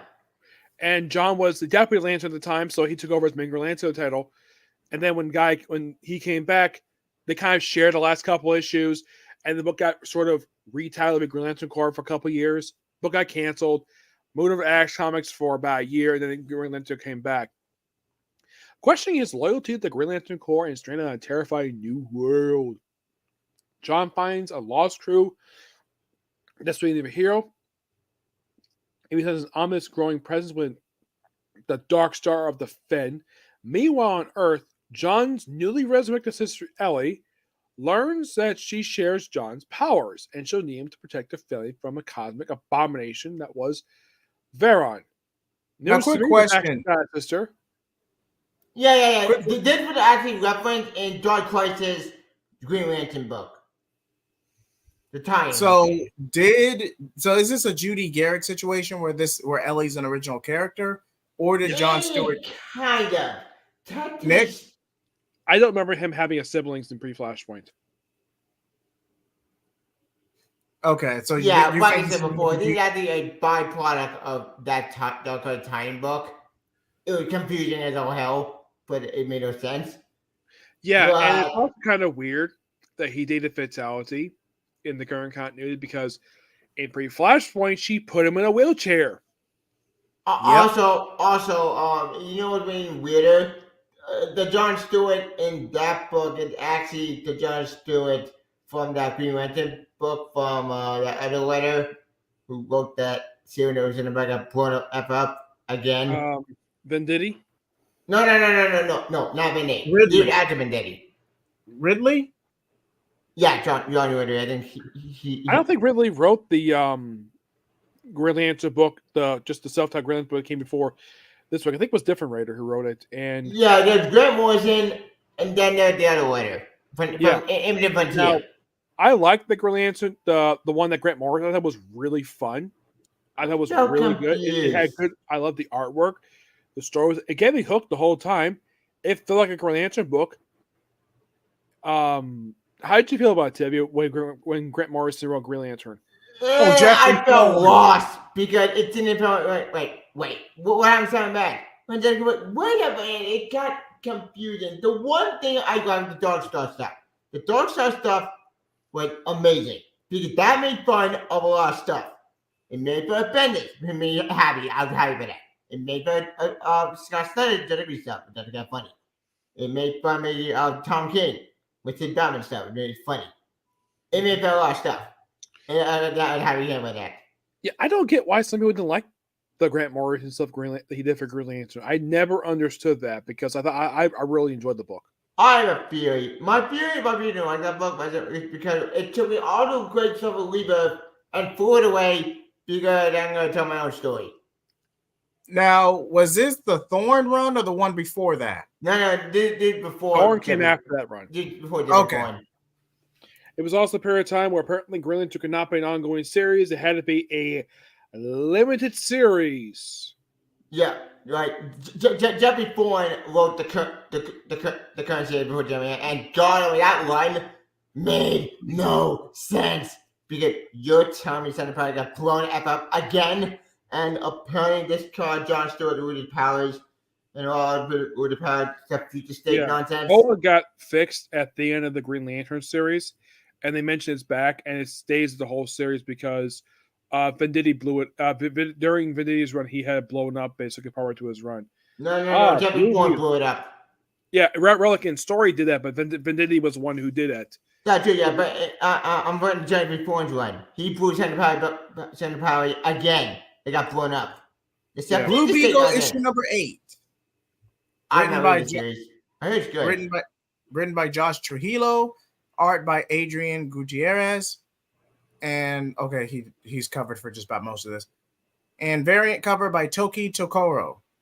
With Jaime back in Palmera City, he's faced with picking up the pieces from his battle with the Blood Scarab. Okay, so is this a tie into the movie, or is this part of an ongoing? No, it's part of an ongoing series. Yeah, this is ongoing. I kind of wish that I don't know because I was reading this book. They didn't do a tribute to like especially they did, when Keith Giffen passed away last year. Like all the books did like a special tribute to him, like to thank him for all the work he did. But I would think they would do like a special story for him because he helped create this Blue Beetle. Yeah, at the very least, baby. What the heck? At the very least. And I love this cover. That is Mechagodzilla. One at a time, gentlemen. This Mechagodzilla is not Toho's Mechagodzilla. This is the one that Legendary made for their movies. Yep. It's awesome. Yeah, and fun fact, that this Mechagodzilla fought King Kong. Yep. And has butt handed to King Kong. Awesome. Go ahead. Justice League versus Godzilla versus Kong issue 7, the grand finale. It's the grand finale? Yeah, it was part of a 7-issue miniseries. Yep. Written by Brian Buccellato, who's come a long way since the Injustice tie-in comics. Art by Christian Dutz and Tom Durnick. Again, apologies if I mispronounced that. Before we continue, Brian Buccellato, for a lot of people, he's usually associated with Francis Manapul because they're usually like a pair together. But this is one of those few books that he's worked on where he's not with them. True. Yeah. True. And variant cover by Jim Lee and Scott Williams. Okay, so Jim Lee's only doing the variant covers for more popular titles. Okay. Yeah. Okay, he's not doing And this variant book definitely is, because this book is awesome. This book out is fun. The best-selling series reaches its titanic conclusion. Two worlds face annihilation in an all-out war between the DCU and Legendary's Monsterverse. With the help of Godzilla and Kong, can the Justice League win a battle against a reinforced Mecha Godzilla? And even in a new, even more deadly hybrid Titan, by a byproduct of two worlds, the likes of which neither universe has ever seen. I wonder who's Dun, dun, piloting this dun. thing, because in the movie he was piloted by Ken Watabe's character's son in that movie. Kind of. You know, that's a King Ghidorah's skull that took control.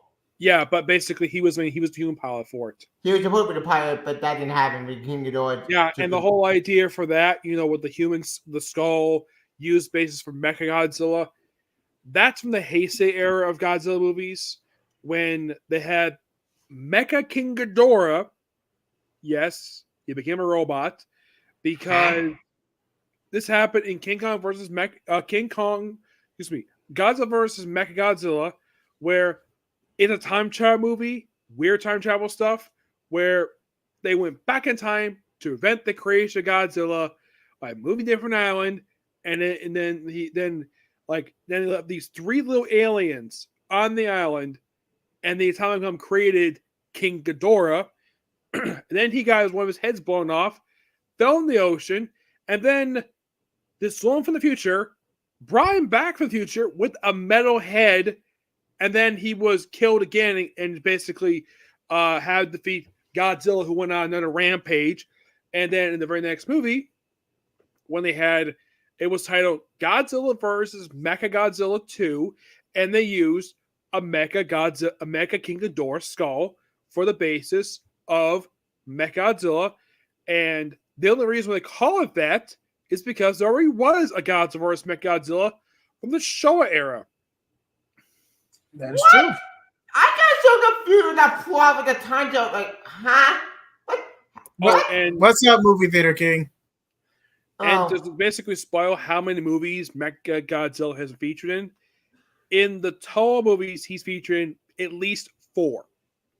Godzilla vs. Mechagodzilla, the first one. The Terror of Mechagodzilla. Godzilla vs. Mechagodzilla 2.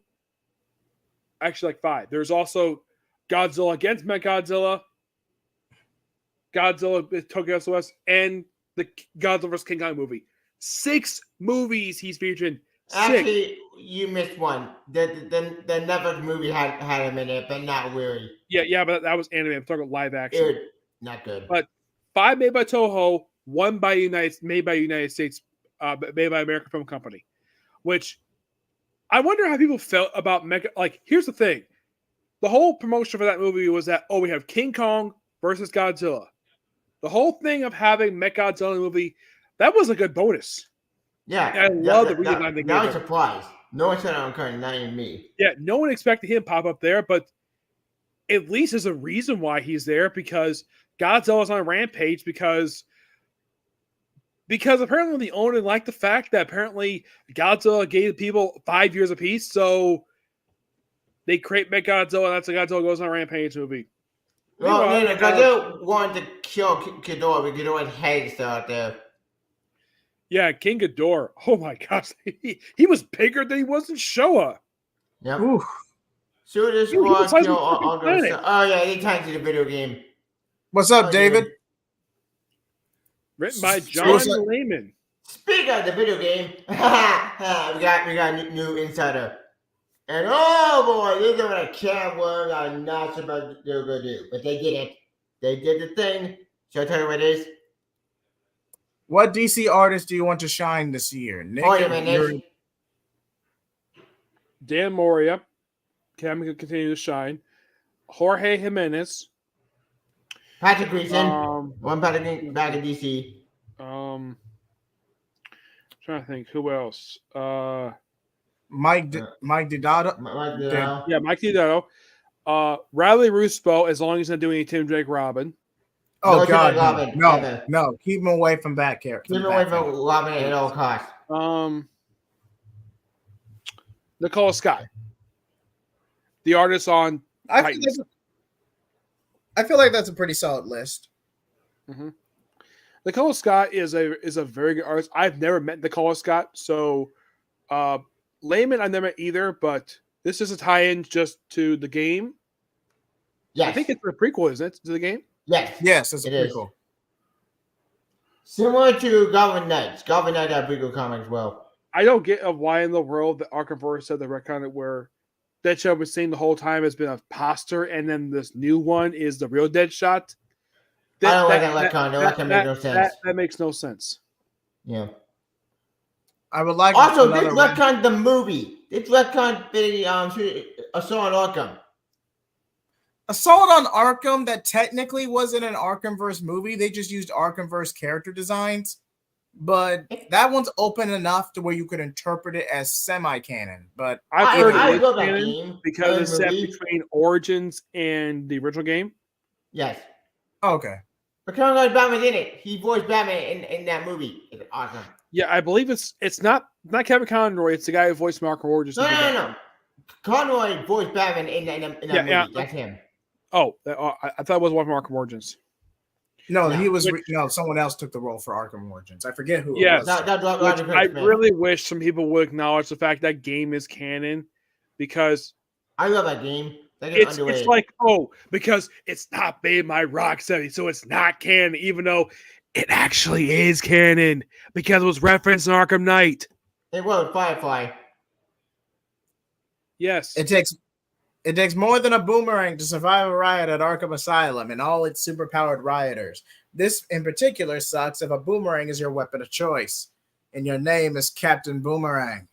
So to survive this, you join up with some allies, but be careful who you join with, because nobody's to be trusted, and your allies just might be worse than your enemies. Presenting the most brain-bending, backstabbing, boomerangist episode yet of Rocksteady's Suicide Squad Kill the Justice League. I wasn't even trying to do an accent. It just came naturally. Each issue could I'm going to read that. Hang on a sec. Sylvia, you must love this cover for Superman 78 Metal Card number 6. That cover was amazing. Wait, Jay, can you go up a sec? Oh, the last paragraph is just a promo code for the game. Yeah, that's all it is. Bond weapon, doll thing. Yeah. I don't know. That was fantastic. I think this issue might be the conclusion of this miniseries. Hold on, let's see. No, it's ongoing, apparently. Is it ongoing? There's no limited number. Huh. Yeah, and I remember correctly that this book and the previous book took place after the first movie. I think they acknowledged Superman 2 as canon, but I don't think they acknowledged 3 and 4 as canon. 3 and 4 will go in that movie anyway, so that's fine. Yeah. I'm happy about that. I like the fact Venditti is still doing this because that first miniseries was amazing.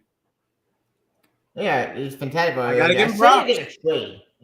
Yeah, and the problem I have with the Batman 89, some people describe it as woke. How is it woke? It was a good book. And it's written by the guy who actually wrote the script for the first movie. So how is that woke? It's just boring. Nothing interesting. Cool, man. Batman titles for comic or animated film. Batman Day of Vengeance, Night of Justice, a story where some new villain who hates Batman, crime fighting, hurting civilian.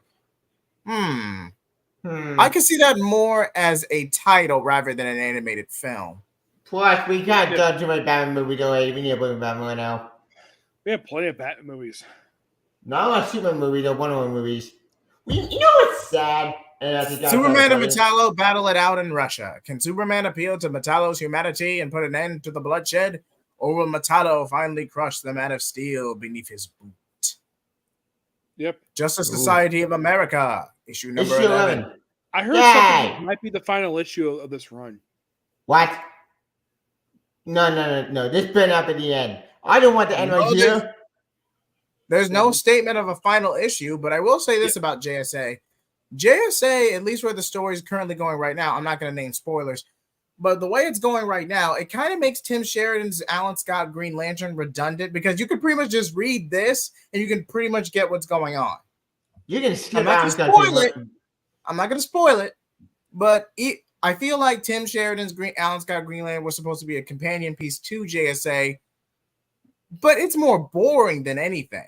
At least in my opinion. It's just stupid. It's got good artwork. Oh, the art's good. Don't get me wrong. The art's I great, but so is love this garbage. cover. Yeah, I know who that is in the cover. That's the Jack Knight Starman. Yep. Because you have the awesome Tony Harris doing the fair card. Like, you can tell by the artwork. You can tell front and center. That is Jack Knight. The son of the original Starman. And if anybody has not read the Starman series by James Robinson, check the series out. The series is awesome. It's all in trade paperback. DC collected years ago in omnibus and regular paperback form. It is amazing. Yep. Wasn't he killed off in the early 2000s, though? Like 04, 05, if I remember correctly? Nope. He retired. I'm kidding. No, he retired because he became a father. That makes sense. And then So Starwood how took becoming over. a father is weird. It's like you had it where the daughter of one-time Starman villain, The Mist, her name is Nash, decided to drug him, and then he wakes up and says, "Oh, see you in 9 months," and they had a kid together. What? Jesus Christ! And I thought those Batman ties that was messed up. Yeah, but it was never stated what happened, but you can tell by what she said. Yeah, she did something to him because she wanted a kid so badly. And despite the fact he wasn't even dating her, he was dating somebody else. Like, the person he was dating, who he became engaged to, was in fact the younger sister of another Starman. Because the whole book is about legacy. And the book, James Robinson had a lot of respect for the Golden Age characters. Yes, they may have did the whole off-screen, you know what, but they never showed it. It's just that he gets knocked out with a drug, and she says that, and not seen again for a while. But it's not like what happened in Nightwing 93. We can clearly tell what happened.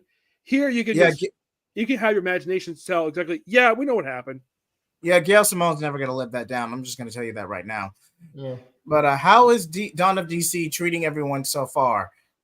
Dawn of DC, I get what they're doing. It's a rebuild. It's an initiative to rebuild, focus on more titles rather than just relying on Batman and Batman adjacent characters. And Legacy character not been working. It's a step in the right direction, but I would not count it as a corporate success just yet. So far, the only titles that was introduced as sort of a number one had been really good in this initiative have been just Superman, Green Arrow. Green Lantern. I would say Death Batman and Robin. Yeah, I'm saying Josh themselves, but they're good. Green Lantern. Green Lantern fantastic. That's on DC. I'd say both Green Lantern titles. JSA. The West Side Sandman title. And the Jay Garrick Flash. Yeah, Flash is awesome. I love that book. Yes, Power Girl's really good. Yeah. Action Comics is good. Batman, on the other hand, it seems like that one thing I've noticed DC has done. I mean, yeah, we have the miniseries with teams of Dylan Dog. They're not basically releasing 5 to 6 miniseries Batman per month.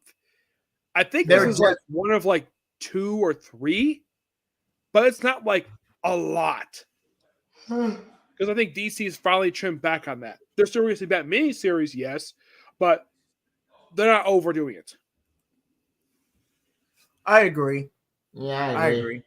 Now, Dylan Dog, as some people may not know who the heck this guy is, I believe he's a character who was published by Italian Comics. Yes, but he also got a movie, but the movie's bad. And movie starred retired wrestler Kurt Angle. Wait, what? Yeah, but he didn't play a completely different character.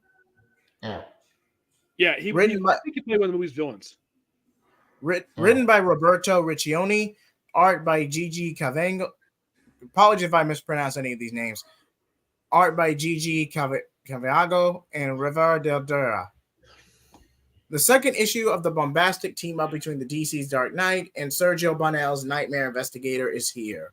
Batman hunts through London to find any trace of the kidnapped Catwoman, and all his clues are turning up smiles. While Dylan Dog must enlist the help of John Constantine to track down a serial killer as he already put in the ground years before. Life is hell in more ways than one in this gargantuan issue that will bring you straight to hell. But will it take you back? Having a team with Batman definitely was a good idea on the part of DC for doing this. I agree. No, I agree. And having John Constantine book makes sense because they're in London. Of course, John Constantine would be there. And Batman this and is Robin and Howard. It's a this kid's is a book. children's book. They did a one in graphic novel. They did the same graphic novel from last year. Yes. And to people wondering, do I have a problem with DC doing this? No, this is fine.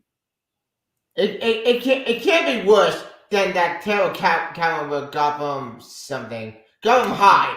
Gotham High, I don't remember. Or I Am Not Starfire. I heard that got a lot Yeah, of that's Oh, that is horrible. that is god awful. That God is awful. god awful. Premiere number 2. I don't know what this is. Another graphic novel. Having settled in with the Nolans, Ashley is all set for her first day at her new school, but Yuka has been keeping a secret, and Ashley's life takes an unforeseen turn when she and her new best friend Luke stumble upon it unexpectedly. Oh, Yeah, dear this is a God. graphic This novel. is CW plot. Oh, this is CW plot all over again. I wonder if the Nolans are named after either Christopher Christopher Nolan Nolan? or Graham Nolan. That's what I wonder. I'm curious as well. A Batman Scooby-Doo team up. Oh yeah, speaking of Scooby-Doo, we did get caught with crypto and the movie. Wait, did that movie leak or was it officially released? It was fine officially on HBO Max. You can find watch it on me. Yeah. I watched it. It was good. I love Scooby Doo, but I'm not interested in this comic book. Yeah, I The don't comic book I know. don't have a problem with this. I'm not interested. From DC Vault, Salmon Remastered. Not bad. Written by Neil Gaiman. It's a remaster of the Winter Salmon series. Yeah, Midnight Dream. I think was also told in a special. Yes. Okay, this next book, The Batman First. I believe this is sort of a modern retelling of the Golden Age Batman. I was wondering about that. When I did my own you guys did a video a day ago. And you're gonna love this. This creative team, Dan Jurgens and Mike Perkins. This is the second title these two ever worked on together at DC Comics. Second. What the first one? Green Lanterns. They work on the very last arc of the book. Now, Mike Perkins basically that was actually his very first time he did for DC, and him team with Dan Jurgens. This was actually a smart move in DC Comics because two big names. People do know these people, not exactly personally, people know their work, and having these two work together on a book is a good idea. Now they're working here on a Batman book, and Mike Perkins is known for doing this art style that would definitely fit for Batman, where it's sort of dark, but sort of like not exactly it's not exactly supernatural like some artists do. He's more of a realistic crime drama style, basically artist, and him doing a Bat book is a smart move on their part because his artwork fits perfectly for that. Case in point, his biggest book of Marvel was Captain America. And to answer your question, Movie Theater King, I would not be surprised. If they pull that trigger, I won't be sure we get going on about that. Monster Men have continued to terrorize Gotham City, but with the body count rising, the GCPD is no closer to solving the mystery behind these seemingly undead assailants, and the Bat-Man and Gordon are the only ones willing to brave the criminal underworld to crack the case. It's after a near-death brawl saving the mayor from the Monster Men that the Batman must face a stark reality. Are his fists and willpower enough to save Gotham?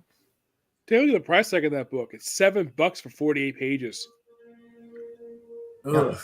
It's a high ball, but this is a pretty solid creative team. I think it's at least worth a read.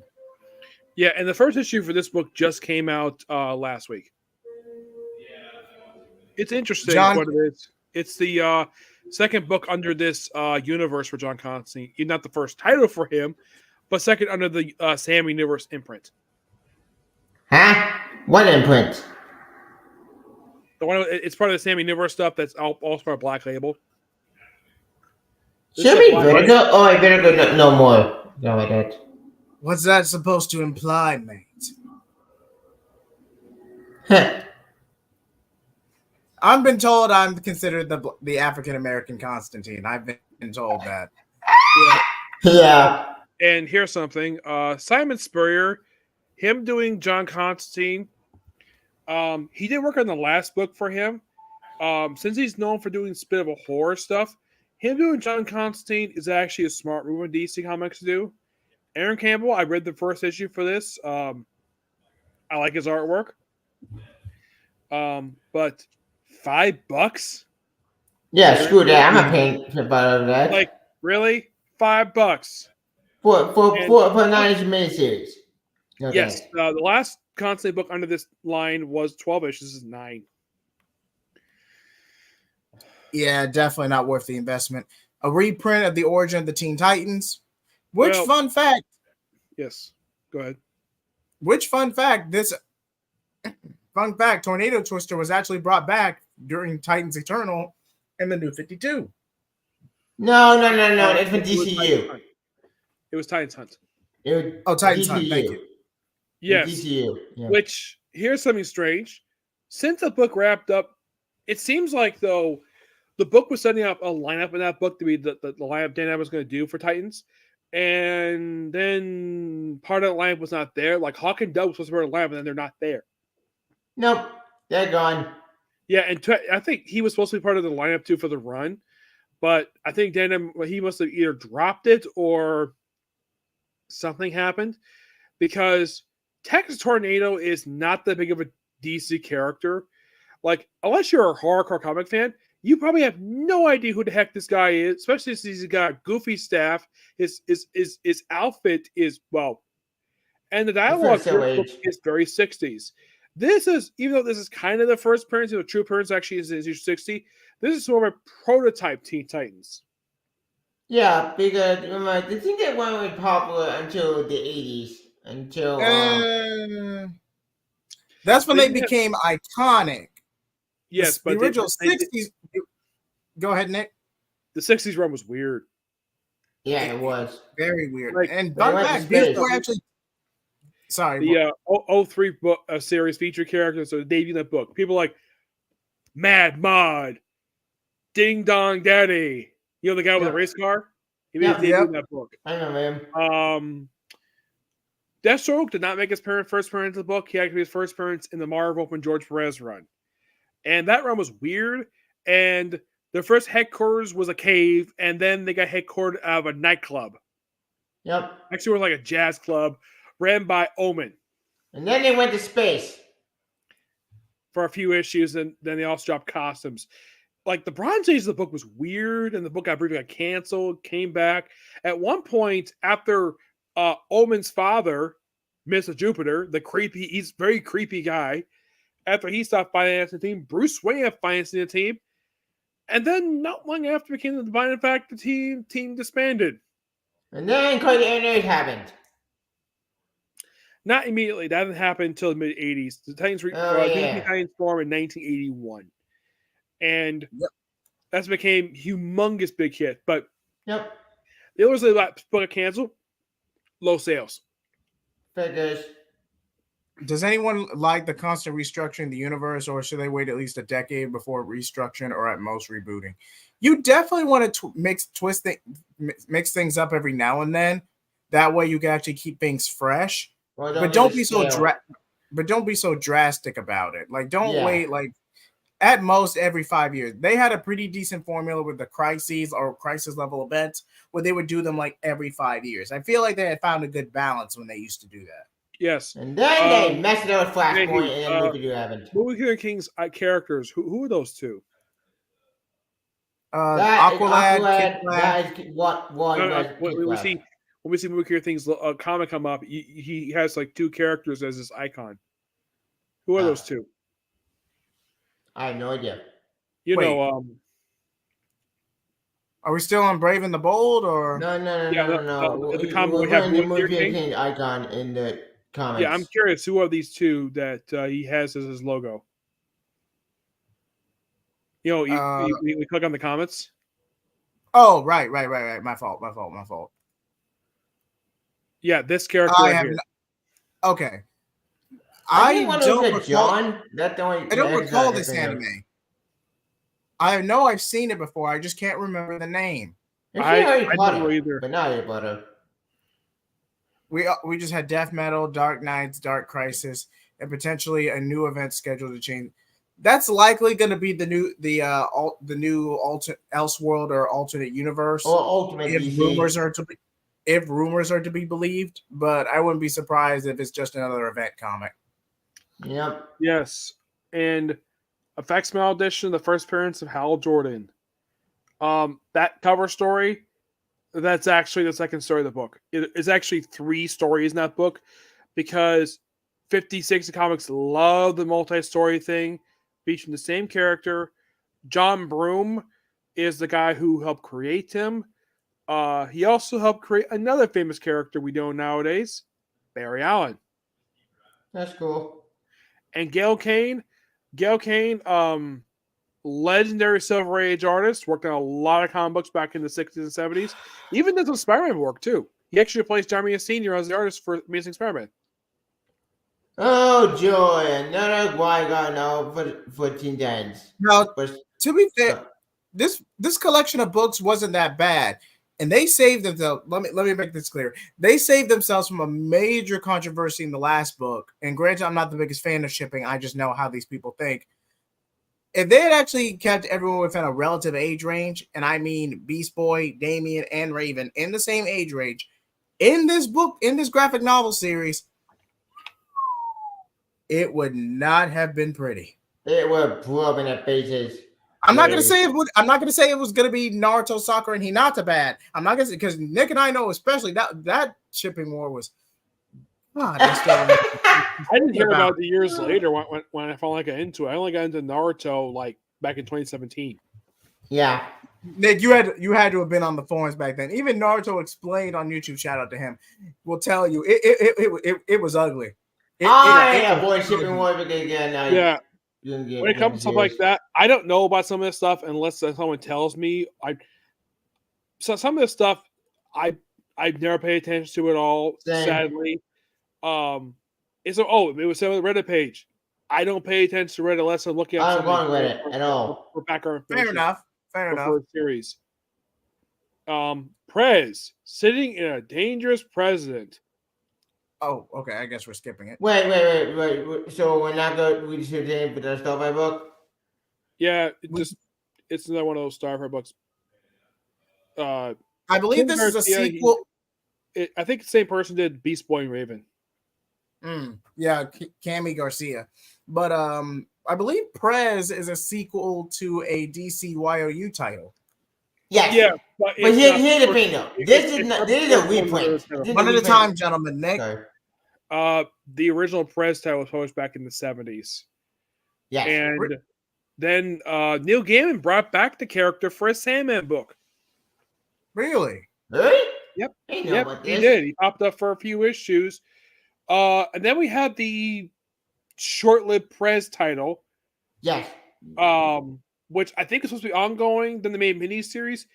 It's a weird concept that I think some people really would love to see. A teenager became president because she's popular in social media. Like basically a Twitter poll. Who would you like to see as president? Ooh, let's vote for this teenager, younger than a bunch of men in their 60s, being president. And it was a quick miniseries. Then for some reason, they have short story Catwoman election night. That's what story continued in. I never had DC sneak peek play issue 1.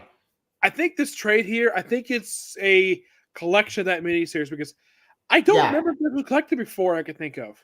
It collected the first 6 issues, and then it collected Catwoman tonight or whatever, that one. And Catwoman election night.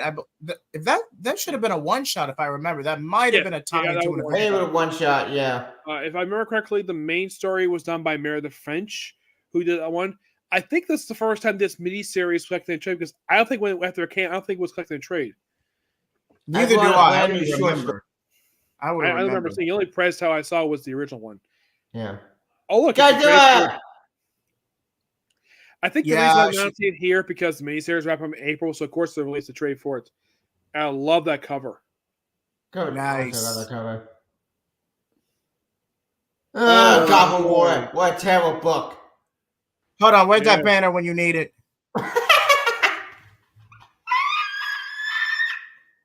Yes. Yep. I like the cover, but the story's garbage. It's very disappointing. Yep. I 6 felt as though issues. basically we have 3 different writers telling 3 different stories at the same time. And they all suck. Wouldn't If be the you're first curious, time. Rosenberg Wouldn't be the first. did not write either Batman Catwoman. He wrote the Red Hood tie-in. But he didn't go down and go like, this is stupid. I'm not And I'm reading pretty this sure shit. the Rosenberg stuff was set up for Joker because that title. They was also have a wrapping. Joker book, yeah. Yes, The Joker, The Man Who Stopped Laughing. A book that had a very negative received issue. Because yeah, it was yeah, a boy. yeah, but it's a Joker pregnant book, but he had a backup story. It meant nothing. Yeah, it was never mentioned ever again. And this collects the whole brief 2-month event. Neo Gothic. I've actually been enjoying this book. Man, Beyond. Yeah, under this writer, this team, because this is a follow up to Neo Year. That's what this book is a follow up to. I've been enjoying this book. It's not a terrible book per se. It's just a really interesting book. I appreciate what the writer is doing in this book. It's not forgettable. It's a very memorable story. And when they did the Neo Year, because when you think of a book like a year, you would think 12 issues. Yeah.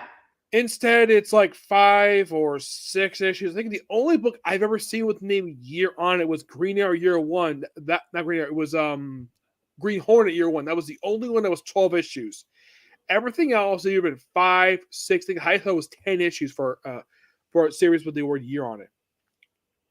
Never been so goddamn boring. I just can't do the beginning. I like it. Nightwing Volume 5 was set up for the Titans book. I mean, it was pure. This volume was pure setup. Like, I don't think there was one issue in here that didn't feature the Titans as a whole alongside Nightwing. Also, Heartless had done jack and shit. We have not seen Heartless being captured yet. Yeah. I would not be surprised if that plot line got abandoned. I would not be surprised. Green Lantern! I love that book. It's awesome. And what happened to Kilowog? I'm not going to spoil it, but what happened to Kilowog, man? He's not dead. He's probably alive. I love that cover. Covered I think awesome. it's the first issue's cover, if I'm not mistaken, correct? Yep, it is. Yep, that's the first. Yep. Oh, God, Hawko, Wonder Woman, God, what a terrible book this was. Not going to lie, this should have been a Galaxy book. I'm just going to be honest. Book. Yeah. I didn't think the book was terrible. It's just that the problem with the book is they pick a writer no one's ever heard of. But the story with that is so goddamn boring. I don't give a damn about the Galaxy. I don't know what it is. Save it for the end, Tavia. The lack of star power definitely didn't do this comic any favors. Yeah. Like, if I would have chosen the writer for this book, I would have chosen Jimmy Palmiotti to write this because he at least has written Hawkgirl before. Yeah. Well, that's a fair recommendation. Not gonna lie. Or here's another one. Because he actually wrote this character in Justice League. Why not have Scott Snyder write it? I think it really had to do with it, indie stuff. Yeah, he's the one who brought back this version of Hawkgirl. I don't know why he didn't write it. Tyson is also boring. I'm sorry. I tried to give the book a chance. I just got so bored. Right to the hell, it just got boring. Volume 1 again. A lot of this was set up for Beast World. Like half of this volume is pure setup, other than the first 2, other than like the first 3 issues, where you have a mini art where where something bad is supposed to happen to Wally, and even then you could argue that's set up because of the reveal that happens in issue 4. But I'm not going to spoil it. But the payoff to that murder mystery went nowhere. I was like, what? It did. You got a resolution. It was just a predictable one. Yeah. Captain Marvel. I love Marvel. Thank you, Mark Wade, for not calling Captain Marvel the book. Call him the Captain. Lupo, baby. I win. Yes, even Wade probably realized so calling him Shazam the book was a terrible idea. So calling him the Captain is better. Yep. This collects the first 6 volumes. First 6 issues, excuse me. Red Hood Outlaws Volume 2. I think this is a This is the webtoon. This is the webtoon. This is not Scott Liddell. Red Hood and the Outlaws. Yeah. The webtoon's good. Boy, hey. When the Avengers got Super Saiyan in that book. I'm not joking. They do exist. It's awesome. Oh, look, Vixen. The only thing I featured did not there read that now one. is this webtoon thing because you would think a character created by Jerry Conway. People do know Vixen. She's a known character. She's in the Tomorrowverse. Yes. And she played a role in JLU. She did play a prominent role in JLU. Yeah, And in the Arrowverse. it's like this is a character DC just doesn't want to feature in anything for some reason. That's odd. Well, you've been in the CBS public credit. Why haven't I And you think also because I think Jerry Conway is still in good terms with DC, but yet he hasn't had DC in years. Oh, it's second trade for Danger Street. I don't read Danger Street. I did. This book was actually surprisingly really good. I enjoyed this series. Interesting. It's basically They did kind of throw pod shots at Manhunter and Guy Gardner, but other than that, wait, which I Manhunter? felt as though Tom King had a lot of respect for these characters, because if you think about it, a lot of these characters are more like B or C listers. They're not big characters per se. I pointed out that this book is simply a love letter to the first issue special series from the 70s, whereas most of by the late Jack the King Kirby. That's most of what this book is because every character featured in this book did pretty much debut in that book. Heck, they even had Lady Cop in the series. Oh? Lady Cop is not that big of a character, but she did pop up an arrow. Wait, I know that character. The character Bruce Skin. He's in Crime and Justice. Yep, and this guy here with the red hood on, that's not Todd. His name is Atlas. He's not the Greek god Atlas, the one who holds up the world. This is the Jack Kirby character, the debut of the first issue special, who was also a featured character in Krypton stuff. Of course, people know who Creeper is. Who does not know the Creeper is? Darkseid. Yeah, Darkseid, A-list character. This blue guy here. Yeah, that is the alien Starman, who made his debut in the 70s. He appeared in a one-shot comic book. And then after that, he'd been appearing in for 20 years until he popped up in James Robinson's Starman. No. I didn't mean book. He was in Crime and Justice. That was a glorified cameo, Tevia, and even then it was like 1 or 2 issues. Yeah, and plus all that book was set for his run for Justice League. The other character see here. I see Metamorpho. The character with the V, the one that just below Darkseid's right shoulder. That's Codename Assassin. Never heard of him. Yeah, and these other characters in the front here, that is the original Outsiders, not the classic Outsiders. They debuted also first issue special because all this book is character featured in that book. The whole premise of this series is basically like basically Tom King just taking characters people are not using right now. Like the only reason I know who these characters are because I've read first issue special. First issue special, those of you who don't know what this book is, it is a 12-issue series released back in the 70s, which DC has released in trade. And this book had a debut of several different characters. Atlas, Codename Assassin, made a debut there. These team here got the Outsiders. Green Team, you remember, Timmy, do you remember the series Green Team Trillionaires? Oh, yeah, that Trillionaire can do 52. I remember that. They were a rebrand from a group from the 70s, first issue special. That's what they made their debut. Basically, Tom King is taking characters in that book and basically bringing modern day because, well, what else do you do with them? The last series wasn't good. Yeah, I think because the 20th edition. Like, it felt as though like it's more of like a crime drama done with these characters, but it's so good. And the weird thing with this book is you actually have Darkseid, Highfire, and Two Thrones sitting next to each other in one of the issues. Interesting. Yes. Tom King does a great. I'm actually bringing the first trade for this for him to sign at Comic-Con. I see him next week. That's cool. Danny Payes.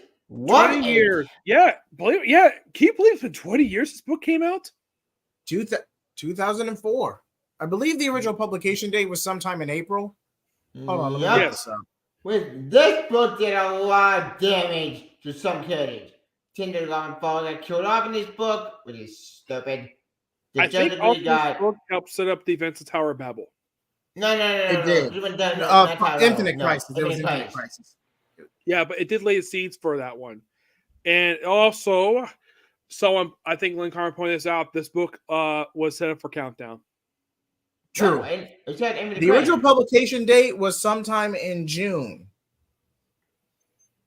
Oh wait, yes it did with the Atom. Now I remember. Yes. This was, now DC had publishing crossovers at this point in time. Marvel technically stopped for a few years doing crossovers. They did do one not after this, which was disassembled. Beyond the White Knight. You would think, is this terrible again? This book? Nope. This is another one of the. This is another one of the yes White and Knight no. series of books that it's just the future of Batman. Where this book, he was put in jail. Yep. He decided to reveal his identity to Jim Gordon because he did some crimes. Also, Joker is dead in this book. Not exactly. No. He's not dead. He came out to life. How? AI, damn it. Then this then trick to do it with Tindergarten in Batman Beyond movie. I'm pretty sure that's more akin to preserving one's consciousness more than resurrection. Yes, that did happen. And also, Harley's got twins. Harley's got kids because she was. I think it was in this book that she was pregnant. Yeah, She got her own spin-off book. Batman the Knight. A book that canon. Yeah, this book. I heard some people say this. Like, people point to this as one of the bad books for Batman recently. It's not. It's actually good. Let him finish. Let him cook. There was one issue of the book where some guy tried to kiss Bruce Wayne on the lips in one of the issues. That was Ghostmaker. I believe it was Ghostmaker. Basically, they were trying to do an exercise with their mentor. Ghostmaker is confirmed to be bisexual or LGBTQ. And Bruce was just trolling the guy in context to the issue to complete the exercise. He was just trolling it. Yep. Yeah, and there was also something about passing information. And someone told me that, and I'm like, didn't see that there. I did see the attempted kiss, but they got interrupted before it happened. And it is by far one of the strangest series I've read. I like the artwork. It just the series is so weird. And apparently it got a change in the main universe. I thought it was an Elseworld story. I was wrong. I think this is the paperback version of this story. I hate Dark Crisis. What terrible book this was. It's a disappointment. That's the problem with the book. It's a train wreck. No, Dark Crisis Young Justice is a train wreck. This is just a walking disappointment. Yeah, that's basically what it is. And the one thing I don't like about the book is they kill off Deathstroke. The one thing I don't like in the more time is John Van Idiot. Tell me up. Wait till the end of it. Wait till the end of the solicitation. Wait till the end. You'll get your time. You'll get your time. Yes. Also, this book, when it was called Dark Crisis, fine. But I'm on the train with a lot of people. Calling it Dark Crisis Infinite Earths was an absolute really terrible idea. Because all it does, it just invoke that classic limited series from the 80s that people love this very day. Now, I don't think this is Williamson's idea to call this, to change the name of this book. It was probably his editor.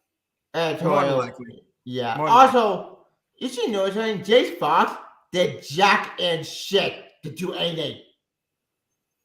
Yeah, and the book had a good start. I like the good start of this book. It just basically book kind of fell apart.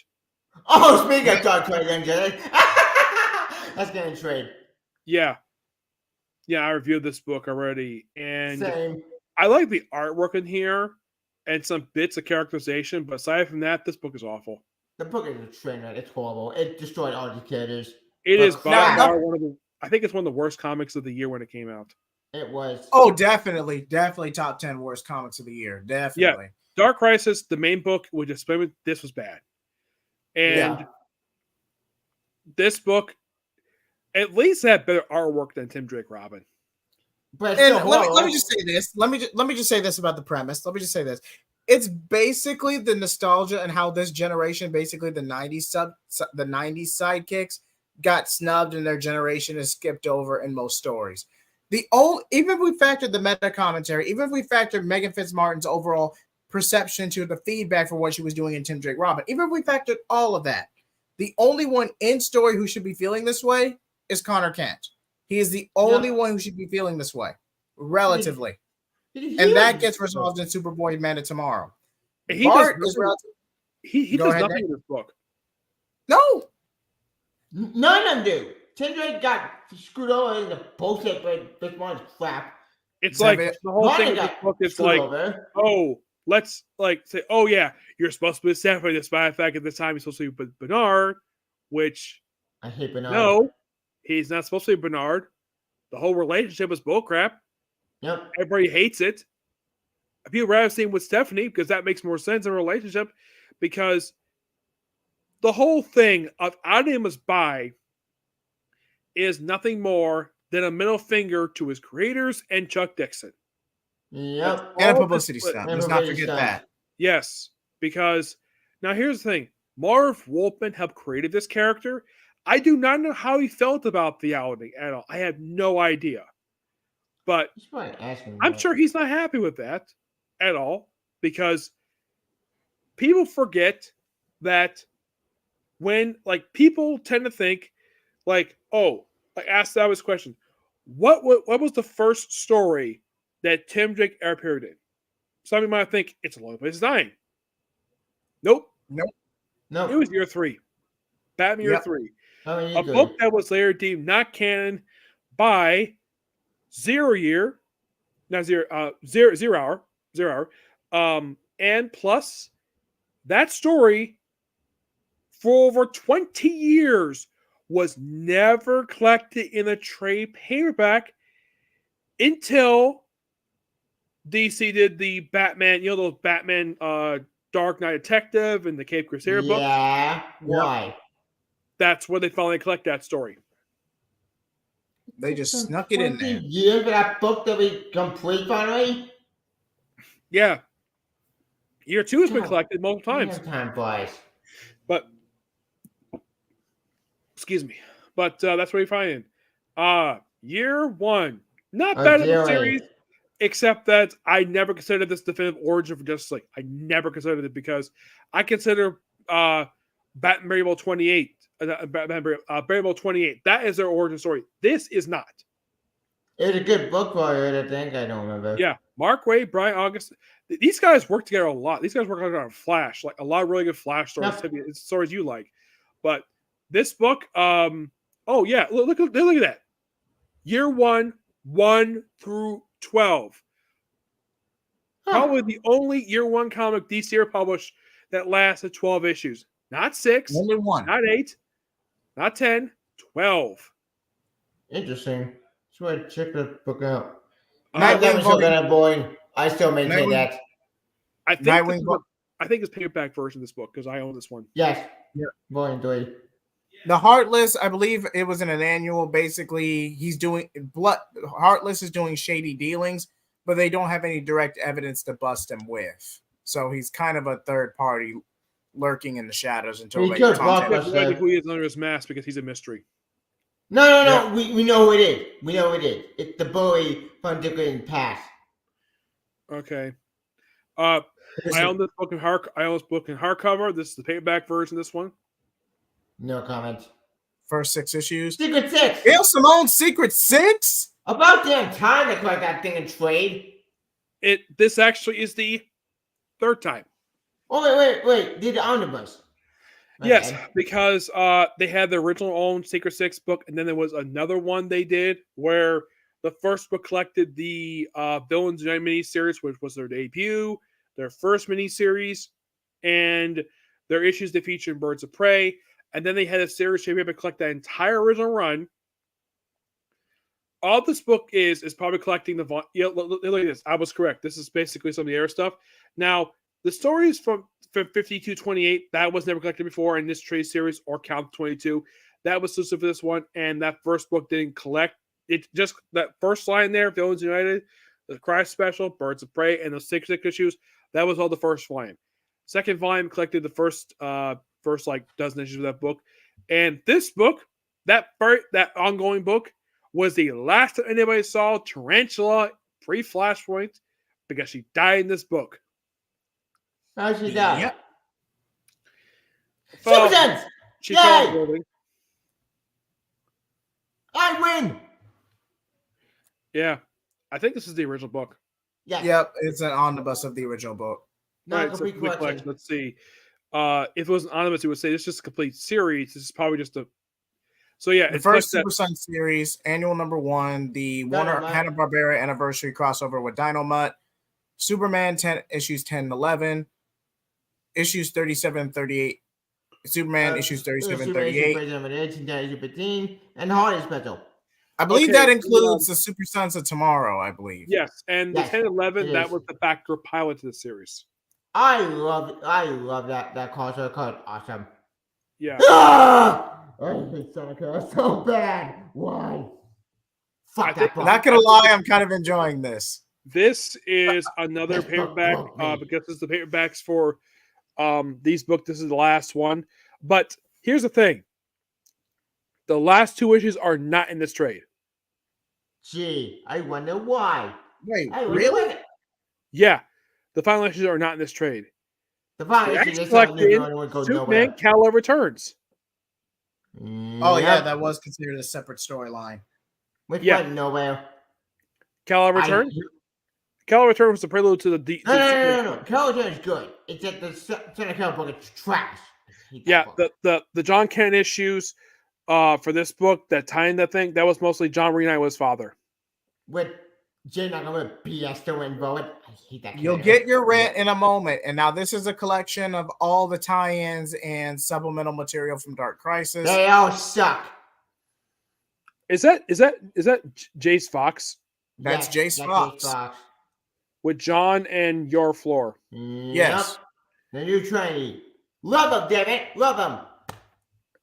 Which I really think canceling her book was a bad idea. I agree. I agree. I don't know why. Like DC gave a lot of push for this character, and yet they give her a series, and then the book gets canceled after 7 issues. I guess then- Yara. It's either one or two scenarios, in my opinion. It's either the higher Yara Floor didn't do the numbers the higher ups wanted, or the editorial was trying to troll the fan base to a degree. Now, this is alleged. Take this with a grain of salt, and it didn't piss off the right people. But I believe the former more than the latter. Also, Jay thought Batman, his book good garbage anyway, so screw it. Let's Yeah, get and that book. also Yara Floor, if you read the Wonder Girl book, she's never once called Wonder Girl the whole book. She has not received the title of Wonder Girl until she pops up in Trial of the Amazons. Pretty much. What? You're telling me we waited that time and y'all four didn't get the Wonder Girl title until like Technically, Trial of the Amazons was a carryover of remaining plot threads from when Yara Floor's Wonder Girl got canceled. So that's more of a lingering plot thread than anything. Yeah, and plus also Wonder Woman's her first story arc for that book was have her going to Valhalla. Now this book, I reviewed the first volume of this. This is a manga for Batman. This actually is really good. I enjoyed this because they have one for Batman, they have one for Joker, which basically involves Batman turning into a child. This is a really fun book. It's a manga, so I'm not surprised DC publishing this. Because they said it happened at the end of the first volume. They renamed Batwing to the Justice Buster. Okay. Another Batman and Scooby-Doo mysteries. Scooby-Doo, no comment. Nightwing, Bat Family Year 1. I haven't seen this one in a minute. Yeah, this looks like Batgirl Year 1. Looks like Nightwing, Robin, and Robin are all. I think it's all Chuck Dixon books. Yeah, it's by Scott B. and Chuck Dixon. Yeah, Robin Year 1, Nightwing Year 1, and Batgirl Year 1. Yeah, Nightwing was all solely Chuck Dixon, but I think the other two were co-written with Chuck Dixon and Scott Beatty. $60. Yeah, I actually You're getting 3 books. Yeah, but I actually own one of these. I own Robin Year 1. I don't own Batgirl. Batgirl 1 was awesome. I love this book. I kind of wish that was ongoing because They had a great story with it. They have her basically over the meeting Black Canary first time. Absolutely fun book. The other two I don't mind how long they were, but that one should have been longer. Yeah, wait. One Flash, Okay, but now this book is Flash by William S. Lopes and Greg LaRouche. Greg know what it LaRouche, is. those of you not familiar with this artist, he also did issues of Spider-Man back in the 80s with Peter David. And I think Mike Barron worked on this book for a time too. Mike Barron. Yes, he did the first 15 issues, and he had William S. Lopes. Lopes did it from around issue 19, and he left. Actually, it was not 19. It was issue 16. Left with issue 52 because the guy that succeeded him in the book was Mark Waid. Lopes, as stated, the reason why he left this book was because all the editors stopped being editors at the period of time. Peter Tomas was one of them. Now, here's the thing about William S. Lopes. This is the guy who wrote the series, and this is something people may not know about this guy because I didn't know what the guy looked like at all for years. And then I saw an interview with him when he did with Uncle Jerk Comics. William S. Lopes has one arm. One arm. Yeah, he has one arm, and he jokingly said he kept basically where his armpits like pencils there.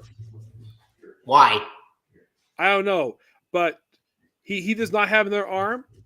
From the look of it looks like it was his left arm was lost. So he has stated that's the reason why he stopped doing this book and Wonder Woman was because all the editors he knew stopped being editors, became writers. Tomasi was one of those people.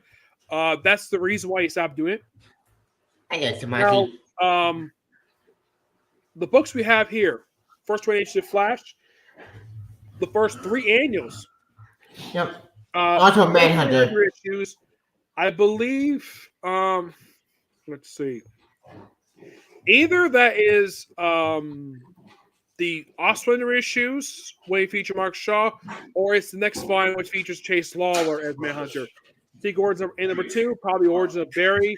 Pages from Divisions 2 and 3. It's probably just pages that features Wally, what he was doing during that book. I heard about this book on Twitter. The featuring and never done before color issues. Yes. Hitman. Hitman is not this book is in this book. It's not like The Boys. Is nothing like Punisher. Yes. Actually, that was Warren Ellis did Punisher. Anyways. No. Go Punisher. You go Punisher, kill the more universe.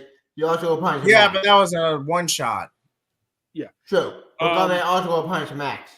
This character is very original. It's mostly about a hitman who's interacting with DC Universe characters. He also did a crossover with the Demon. You also did go with Superman. Because look, Demon issues right there. First, I think it collects. I think that's the whole volume. If I'm not mistaken, I'm not sure. I think it had one annual, and those issues of Demon, those issues Garth Ennis wrote, all the second annual. Yeah, that's all Garth Ennis' stuff right there. Not surprising, it's $125 because it's over 1,100 pages. So, it's an omnibus. Yes, Hitman was a book by Andes. I have read a little of it. It's not terrible. It's weird thing is he likes interacting with Batman a lot in this book. Well, remember, Garman hates Superman, but the one Superman you respect is Superman, not the one you respect. I think that's it. Yep, that's it. Yep, that was the last one. Now, Hevia, the moment you've been waiting for. Go nuts. Yeah, like I said before, during nothing my rage, I had to one more time. Sonic Hero failed because of a terrible book. Also, it proved my point. I was 11 days in one. George Party should do my plan until I know. I'm sorry. John Age Up had failed. Sonic Hero failed. And then Superman John Kent failed. Nothing works. It's hard to listen to me on GM No. Send the Sun may be my Secret Super Sun series. I'll admit that. But I don't care. If I get a Secret Super Sun, I'll bite that bullet. Sue me. I'm a sucker about it for kid characters. I give it a back. Why kids get to survive? Mine get survive as well. I would know where to go. I would keep fighting it, then I die. Same with Spider-Man, same with John. I fight you now, baby. After this video we got, seen the channel for you. Flash, I dropped a long time ago because I get so bored. I just can't do it anymore with the science bird writing. Not that great. I can't look forward to. She don't look forward to. Batman, I dropped out a long time ago. Green Lantern, I love Green Lantern Amazing. And that's all that. Fair enough. Fair enough. Now with that out of the way, I thought this was a pretty decent solicitation. I mean, we got the House of Brainiac storyline. Chip Zdarsky is moving on to his next story arc, still with Zur-En-Arrh as an overarching villain. But I'll probably go into my own feelings about that with my upcoming video. Has Chip Zdarsky's run fallen off? Any final thoughts before we wrap up tonight? Yeah. Oh wait, Nick, you go first. It seems like when it comes to when they did the trade paperbacks, a lot of them, at least half of them, were basically releasing all the paperback books for books I already own. Yeah, you know that. Yeah. I agree. Yeah, I thought that was kind of weird. It's like, okay, so we have 2 Nightwing trades released that month. We have Volume 3 coming out, which is basically a paperback version, and the hardcover Volume 5. Okay. And like, I thought the Hitman book was interesting. The fact they included that. That was like the only like really old school book they included there for the omnibus stuff. Though they also included Secret Six. Obviously, That is true. That is true. Now, of all the books they have there, the Superman books are still very interesting, especially that Power Girl book that features Crush. That I'm very interested in reading when it comes out. There's not a particular book from DC. The Scooter books, I'm not interested in those. But for the superhero ones, there's not a book I'm not interested in. Yep. All the books I'm interested in reading.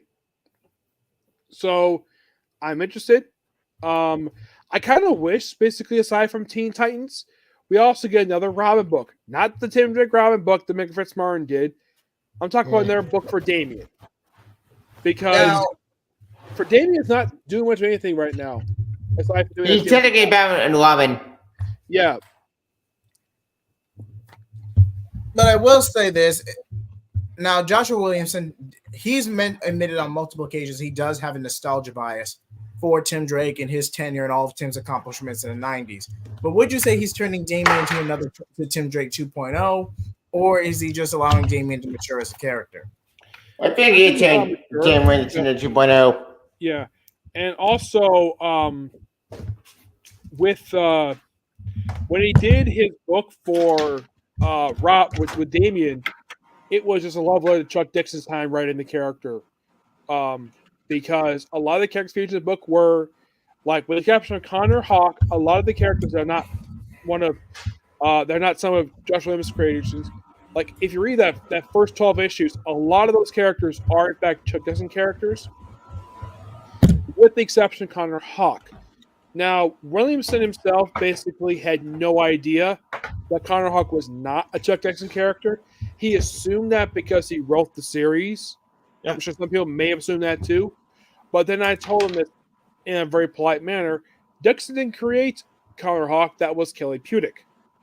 And he seemed very surprised about that. Same person who created Cassandra Cain. Kelly Pudick also created that character too. That is true. Yes. Now, I think him not knowing that may have been a slip up maybe on his part. He simply just didn't know. He probably assumed that because Chuck Dixon wrote the Green Arrow ongoing series. Williamson himself, like when I have talked to him in person, because I've met a few times, he seems like a guy that you can easily talk to. I've listened to interviews with him. Great guy. Yeah. He clearly does care about comics. Yeah, he may have nostalgia, but at least he writes stories people do want to read. Yep. Because, with the exception of having Dark Crisis, that was basically his appointment, but he writes good stories. He doesn't like if you think of any book he's written, he doesn't put any political stuff in the comics. He doesn't do any woke content. All he does is do good stories. He may do big stories, but he doesn't do, with the exception of Dark Crisis, I think it's the only thing that's ever done. but he doesn't do. Hey, he wrote Daily Night Stalker. Terrors. Yeah, Night. I don't think he. I think he worked on the Flash tie-in for Night Terrors. No. He would. He wrote the entire event. He's there all the All time. I'm gonna say on that, let me just intercut this right quick. All I'm gonna say on that is that Joshua Williams is not an event guy. Now, Dark Crisis specifically, that was a lot of editorial mandate, and Joshua Williams was fighting an uphill battle. So he just made the best out of a bad situation. But Nick, you were saying? Yes, like if anybody points to a book to start with Williamson for DC Comics, some people think, "Oh, his first book was Flash." No, that was not the first book he wrote for DC. It was I Voodoo. I what? Yeah, I Voodoo was a wildsome character DC brought back for a year. He mentioned it in an interview that he wrote that book. He just did. He wrote the book just to get in the door because he really didn't want to work at DC Comics, and then he went back to Marvel to do Illuminati. Didn't the Voodoo book didn't do well? It tanked and it went nowhere. Yeah, Again, he only did it to get his foot in the door. Yeah, that is not entirely his fault. The reason why he did I Voodoo, he just did it because he was told to write it, and he did. And then of course he came back to DC, and the joke was, I remember that press conference of WonderCon, and Jeff John's like, "Josh Williamson, what are you doing here?" Because apparently he's known Williamson for years. That's cool. Yeah, Williamson, when he writes ongoing series, none of them are bad. Like, case in point, The Flash. Yep. The Flash was good every single issue. Yes, the last arc he did basically retire Eobard Thawne, but it was a damn good book. Heck, this guy wrote some issues of Justice League. He also wrote Speed Metal tie-in. Speed Metal tie-in, awesome. I love that tie-in. Death Metal. Death Metal was a mess. Death Metal was a mess. But damn, that tie-in with Dean Wall Wet and Wall Wet and all that. Fuck, Future State did not exist. There was one book that people thought that when he wrote this book, he should run the main Justice League book, and that was Justice League versus Suicide Squad. That book was so good, people wanted him to replace Brian Hitch as the writer because Hitch, good artist, not that good of a writer. The only good story I liked out of this one were two stories. One, the Time Travel story I really got into the story with John could say about his mom. I love that story. Two, the Future Kids. The Future Kids were in the concept. I do like that story. Some people like, Hunter was shooting one of his kids. No, he wasn't. He wasn't. If he was, then I didn't know about that. That was, I think it was Hitch's last story he worked on the book. But the book itself also suffered from the fact that he kept delaying that story for a long time, and DC probably got fed up with freaking delays, so they basically brought in Phil and Rob Williams. Getting America doing that story. Yes. Crazy. Because I think a lot of people were very disappointed with Justice League because it was one of two books under DC where people were very disappointed with because it's like it's just like versus random monsters. I'm like, what's wrong fighting suit villains? Yeah, I don't get that. Was weird. Yes, it was a concept. I kind of like the story.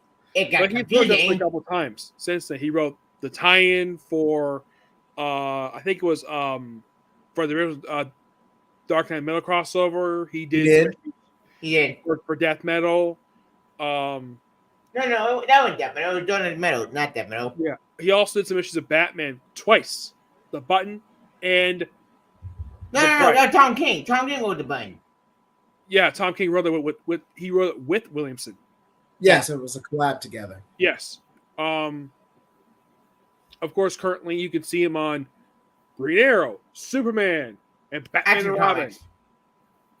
And also, there is one other comic you can see him on, and it's over at Image. A book known as Duke. Wait. Oh, yeah, G.I. Joe. I forgot G.I. Joe. Yeah, he actually has that one. I think he also has Cobra Commander as well. I like Cobra Commander too. Holy shit, that would be Megatron I did not see coming. Yes. There's no denying the fact that he's busy, and somehow it takes time to write 5 comic books. But the thing is, he's not like Bendis. Some people think, oh, he's doing too many comics. He's like new Bendis. He isn't. Like the thing is, do all his books come out the same week? No, they don't. Yeah. They come out different weeks. Unlike Now- Bendis, who I know what the fuck was doing his story all crappy, started when story all smaller than Blade. Tevia, let me Sorry. finish. Yes, when it comes to anything ongoing he's worked on, they're all really. I've never come across anything bad he's worked on.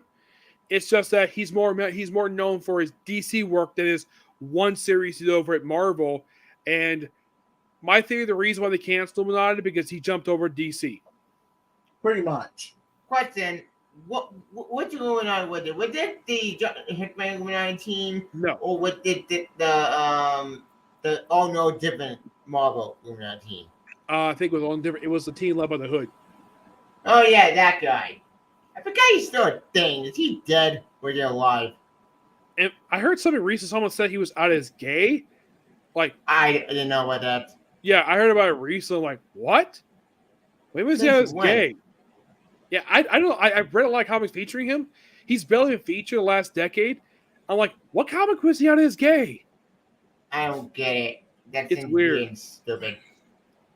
He's a villain. but, He's a serious villain. The comics themselves, I mean, yes, Zardesky's ones get a little bit, bit tiring, but I'm still going to read it because, like Batman, I do like some of Zardesky's other works that he's worked on. But if you think about it right now, Zardesky, I think this is the other book he's working on because he's not working on Daredevil right now. So Daredevil ended. The run ended. Yeah, it's right now. I think this is the other book he's working on now. Just as one book. Yep. But very interesting April solicits. Yep. Definitely. As for my final thoughts, again, I was a little annoyed about the whole Super Sons revamp, especially with Trinity. I feel like it's blatant fan service, and I just don't have see a Dark Trinity. Yep, we already have a Dark Trinity, and It's arguably it's Lex, Roz, and Cersei. that's not a bad Dark Trinity. I'll give you that. That's not a bad Dark Trinity. Wait, Yeah, that Trinity didn't go in the other Trinity book. No, that's basically if you're going to create a hypothetical Dark Trinity compared to the main Trinity: Superman, Lex Luthor; Batman, Ra's al Ghul; Wonder Woman, Cersei. And there's also a magical Trinity too, made up of John Constantine, Santana, and I think Deadman. Then also the Dark Trinity was in the Outlaws with Bizarro, Artemis, and Leonard. I guess they work. They get the job done. But even with that, my feelings is that I just don't see the Super Sons being really a valuable IP. We've had multiple collabs on this, Tevi, and even with Pika Shades. I've told you this multiple times. It's just not. It's not fair. We would not be easy to do. Tevi, just hear me out. Just let me cook. Okay. Did it garner an audience? Yes. Did it have appeal to multiple demographics? Especially. Yes. But it doesn't change the fact that commercially it was a flop. It was roughly 90-something thousand in sales, and then it tanked almost immediately. It never made those numbers back. I think the highest it got was 45,000. I still blame marketing. If marketing put the book stronger, and we would not be here. Bendis fucked that book over. We would not be in this mess. Also, could have been wrong with this one. Black Gold with a book that probably didn't do well. That book probably tanked as well, and that book kept going. Okay, all right. Let's run. All right. I'll follow your logic. Devia. Let's apply this in relation to the Super Sons. You have Damian Wayne, an already established character for 15 plus years, and an original conception as far back as Mike Barr's Son of the Demon story in 1987. There are multiple interpretations of this concept. This character has been applied by one of the biggest names in the industry, Grant Morrison, and he's had an overarching character arc that actually was preserved through Flashpoint over the course of 5 to 7 years. John has had a decade of proper continuity, and he's barely done anything other than ensembles and being Clark's mini-me. Had to get that true. Yeah. I kind of wish they would have. I think in the case of John, they rushed his development. That's what I've been saying. I've been saying it for years. I've said better. Let Nick finish, Tevia. He's trying to help you. Let him finish. Yes. I think aging him up definitely was not a good idea. I'm not sure what the heck Bendis was thinking when he did that. It's something that I know Tivy tends to write about a lot. I like some of the stuff Bendis did for Superman. I know Tivy hates the stuff that he did, but we are opposite when it comes to that. I mean, I kind of enjoyed his run for Legion of Superheroes. Everyone has their own opinion, Nick. Everybody has their own opinion. Yes, and I enjoy Young Justice because, yeah, it may not be like the Peter David Young Justice, but it's called Young Justice. It features the Young Justice characters, all in the regular costumes. Though there was the only thing I do agree with what was really done with the book was the fact you had Tim Drake called Drake for a few. Not a bad idea. And a doo-doo brown stealth suit. I'm sorry, Nick. There's no defending that. Thanks, Bendis, the Earth 3 fucking horrible. I think that in the case of Bendis, he must have realized that was a mistake. That's why he put him back in the Robin costume, which the Robin costume he wears in that book is actually his original costume from the late 80s, early 90s. Chuck Dixon one. Yeah. Yes. They put him in that costume, though when he popped up in Detective Comics, he had like 2 R's on that same attire. That's for Red Robin. Yes.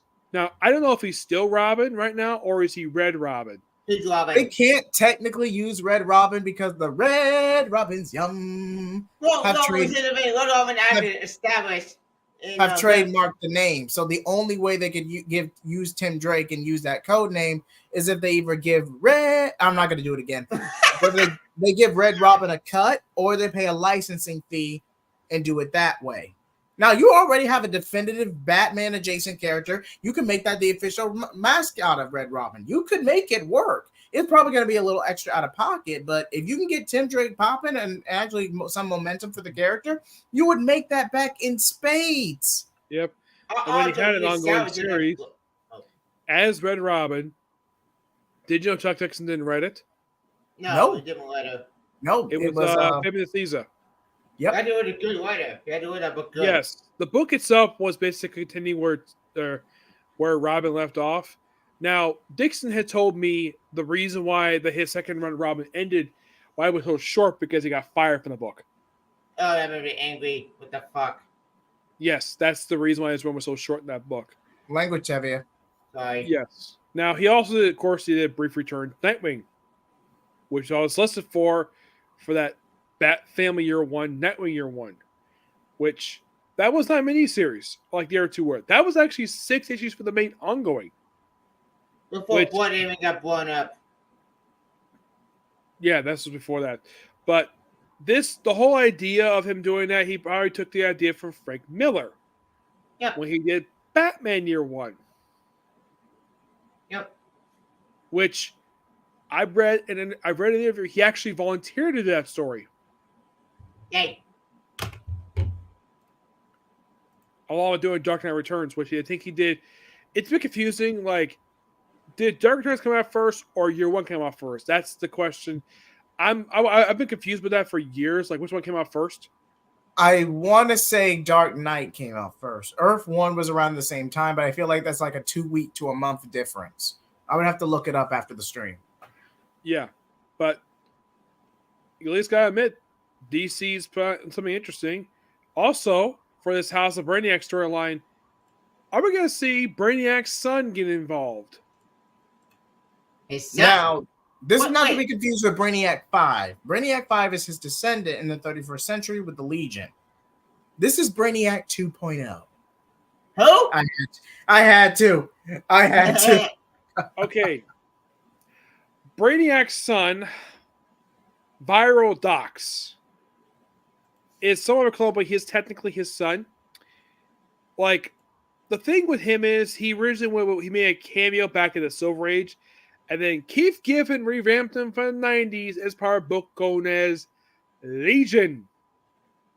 Legion was simply put basically the modern, or was basically the present-day version of the Legion of Superheroes.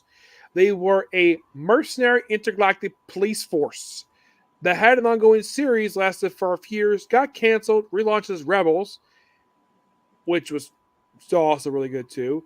Tony Bedard actually wanted his Rebels book to be called Legion, but he was told no, so he got Rebels instead. We can't use any audio, Tevia. This has to be muted. No. I'm not using audio. I'm not. I'm just trying to show the image. Yeah, but in the case of Viral Docs, he is a very interesting character. He has popped up occasionally in his current continuity, there you are. but yes, he does have a son. But Brainiac's son also has a son too. And Wait, so he's a grandpappy now? Not exactly. He found the multiverse. No. Brainiac is a grandfather. Speaking of Brainiac, he's in this game. Really? What if you're curious, one of his members of his team decided to, let's just say, her mating cycle activated, and she decided to do it with Viral. And she got pregnant. Of course. Think of it as what happened on Star Trek. Of course. You know, like, oh, Pon farr get to mate once every 7 years. That's kind of what happened with that character. And they had a son together. And the way the book was written was really weird. Like, he became so smart that Brainiac had that Viral had to lobotomize his own son. Why? And then my next book came perfectly fine. Oh, thank God I am a small channel, because you literally would have just gotten me demonetized in less than 5 years. I know what I'm getting. That's what happened in Legion. I'm just repeating what happened in Legion. And if you're curious, was Keith Giffen right at this point in time when this happened? No, he left the book prior to that. But here's the weird thing about that book. There's been like 1 or 2 issues of the book released in trade. Nice. And before we wrap up, wasn't Joker killed off in Arkham City? In Arkham Knight. Yeah. Oh no, Arkham City he was killed. Yes. Yeah. Like I said before, this is multiverse actually they're doing. It's called Elseworld. If you watch the shooting that occurred inside of episode 3, they explain all the endgame stuff. These shows are not necessary. And for what I can tell, I knew it's in the audio, but they didn't explain it. Apparently, the Arkham Joker is still dead. This Joker is from another reality, from the multiverse. So basically, in general, I have a suspicion my theory is good. Well, not that my theory, really, that Jeffrey may die, but it's a screw it. We're gonna be another member Jeffrey for another reality. So wait. So we're killing the Jeffrey guy in this reality, but we're gonna bring another reality to this reality. Is that a cop out? I'm confused. I'm not going to spoil the game. The only reason I let Tevia pull that up was because I was surprised that there was actual Joker in the game, or at least a version of Joker. So I was more curious about that than anything. But I would have to play or watch a playthrough of Suicide Squad Kill the Justice League for myself and make my own conclusion. And I highly recommend you do the same. Yeah, but they are explaining this. Shall I read it? Mm-hmm. Okay, what did you screen share here? Elseworld is New Joker comic explained. scientific. Okay.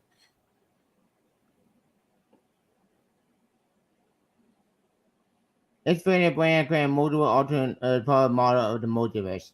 This world uninhabited of developing the Joker will lie at the heart of conceding DLC sets. Joker entered the first season 1 update will include March in 24. This variant Joker is younger than an Arkham counterpart who have been dead for 5 years.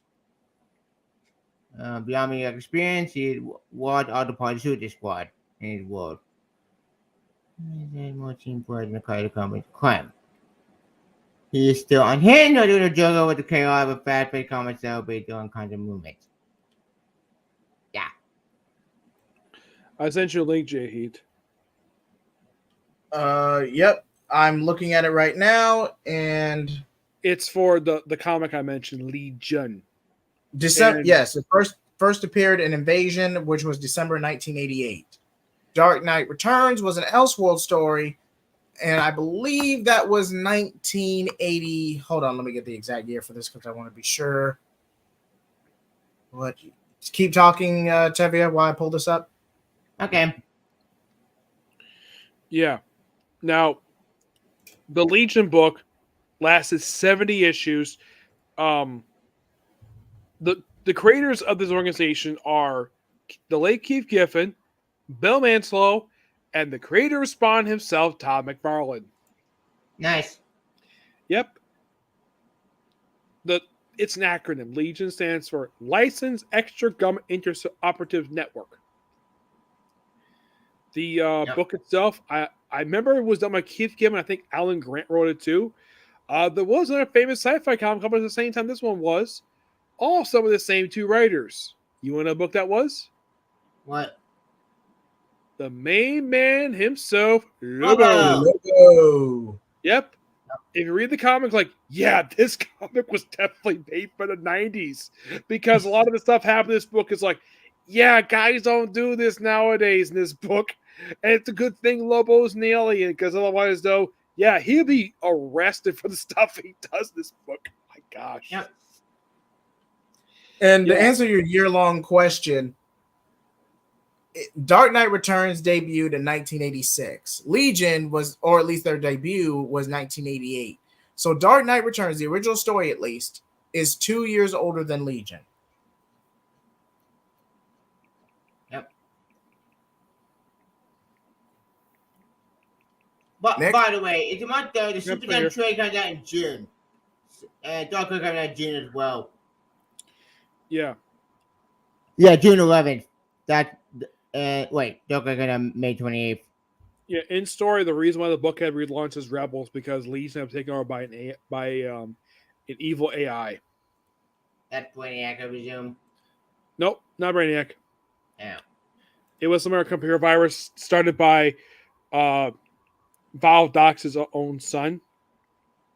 By the way, Val Dox, the one who is the other Val Dox, the original Val Dox is the original Brainiac. Of course. Yep. And the one who's in charge of Legion is his son. His legal name is Val Dox II. Did he know he followed a monster? Yeah. So, yes, I was right. It was Keith Giffen, Alan Grant.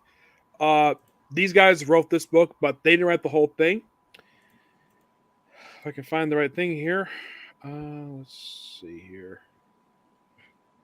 Here we go. June 18 cannot get a closure. When June 18 hits, I will get the Super Gen trade. Because I'm a huge fan of this team. You do realize... Wait, didn't they just have a Super Son Omnibus just a few months ago? Yes, they did. Yes. Jesus. Right now, let's see. Okay. Oh, yeah. You think the Super Gen is dead? Wrong. It's not dead. So Keith Giffen only did the book for the first 12 issues, issue 28, and that was it. It's on that planetary with Super Sons. I win, baby. I win. Oh, that's funny. Well, in the case of Alan Grant, I didn't know this until last year. Alan Grant's no longer alive. Aw. Passed away almost 2 years ago. He was 73. Why do we keep reading these great guys? It's breaking my heart. If Pierre didn't die this year, I spoke into this with Graham Nolan, where like any major Batman creator from the 90s, with the exception of him, Chuck, Kelly Jones, and like one or two others, no one else is around anymore. They're all gone. And even he realizes that too. That's sad, depressing. Because it's like any like think about people like there's one here, Norm Bachfinger. Yeah. He worked on Robin. He passed away like let's see. I want to say 5 years ago. 2018. Yeah, it's 5-6 years ago. I was close. Damn. Tom Lau, 2019. And he worked on Starman and Robin. I think Scott McDaniel's still around. I want to say Scott McDaniel's still alive. I want to say Yes. he's still alive. Not many. I mean, if you think of any like anymore. Superman creators, as far as I can tell, they're all still around. That's good news. Yes. And Wonder Woman. What about her? I think the only one so around. 3 hours later. I think only. Excuse me. I think of all people who wrote the title from like post crisis to recently, I think like 2 people since passed away. George Perez and Lean Ween. Yeah. That's it. I'm trying to find out exactly. Okay, so I found out exactly what issues that Alan Grant worked on for Legion. He did the first 39 issues, and issues 50, 51, and that's it. He also was the original writer for that Demon ongoing that Garth Dennis did some issues for. Speaking of serial, who wrote Omega Man in DCU? That was a reintroduction of a old title. I want to say the Omega Men were from the Bronze Age. I can't tell you if it was. I'm trying to think. The guy who wrote that book, I think was Tom King. Yep. I can add a screenshot. Maybe I can find that quick. What about the Challengers of the Unknown? Did they get a revamp during DCYU or am I? No. They got a revamp in after Dark Red Metal, the OG Dark Red Metal. Okay, thank you. Yeah. When did it come out? 2018, I think. Yeah. Yeah. It was Tom King. He did the revamp book, which you read the book. Someone said, "Oh, Kyle Rayner's in the book." Yep. Which I did not realize Kyle Rayner was in the book because the artwork. Yeah, the art did not look good. I found the cover. Yeah, it's like, okay, so he's in the book. He's wearing a mask because people know his face. Like, how can anybody tell that's Kyle Rayner? He's wearing a mask with a cross in front of it. Yeah, it looks weird. Like, who is this guy? That's not Kyle Rayner with the hood. And Tibby, if you notice, basically on the far, click on right here next to banner. Right here, Tevia. Right where my mouse is. Oh, got that. Oh. Where it says Omega Men, that cover. No. Look to your left, Tevia. Down. Left. All the way in the far left corner. Your other left. Oh. Down. It has that two-page banner. Okay. Right here. There we go. Yeah, the OG Omega Man. Yeah, that's Keith Giffen and Mark Wolfman. Issue 3 is famous for the debut of Lobo. The main man. Yes, and here's the thing. You know, people tend to think, oh, the debut is the big bodybuilder people know him for. Nope. He was actually a skinny guy. Not as skinny as the pretty Lobo we had for New 52. Oh, no, this was so different. He was thin. Really thin. Oh, my gosh. It was 1983 when he made his debut. Look up basically Omega Man number 3. Okay. 3 hours later, but it was worth it. Yeah. Yeah. That's Robo. Yeah. Yeah, it's so weird. Like, he's so thin there, isn't he? He looks weird. He kinda looks weird. He looks like I don't get. Yeah, that's Lobo in his debut appearance. No jacket. My only guess is the reason why Keith Giffen featured him in Justice League International because he helped create the character. That's true. It's good reason because this Lobo, I'm sorry, I hate the design. It's not my favorite. Well, that's Keith Giffen's design because he was an artist before he was a writer. That's true, yeah. He actually did both. He's done both writer and artwork. He's done a lot. In later years, he does more writing than artwork. He does more writing than artwork. But another famous book aside from Mega Man and Justice League he worked on was Legion of Superheroes. He had a very lengthy run for superheroes. He's one of those prolific writers. Yeah. And fun fact, One of the Mega Men is Starfire's brother. That's interesting. Yep. Thank God this team Because ended. if you notice that one member is a Tamaranian, orange skin, looks like Starfire. Yep. That's Starfire's brother. And wait, didn't he make an appearance in Teen Titans 03 during the engagement episode, or am I misremembering? No. I think no, Kyoto. Okay, thank you. We had Blackfire involved. Yeah, and of course, basically, people know about her famous sister, Blackfire. Wait, when did Supergirl end these characters? I don't remember that happening. It was probably pre-crisis Supergirl who was in that book. Golden Age. Well, technically, Supergirl debuted in the Silver Age. Oh, thank you for clearing that up. Yeah, Silver Age, not the Golden Age. Did Kingdom Mega Man stopping can pay for the Supergirl 26? Oh, did it for the from Hold on, let me put you at solo, Nick. Vintage. Yeah, this is a poster I got from a store. This is the debut of Supergirl. Nice. If you can see it. Yeah. Now we can. Yeah. That's the this special cover to feature debut of Kira Zor-El. Though they did have a prototype debut prior to that. Shoot, drop on the floor. Debut in issue Superman 123. Yep. Yeah.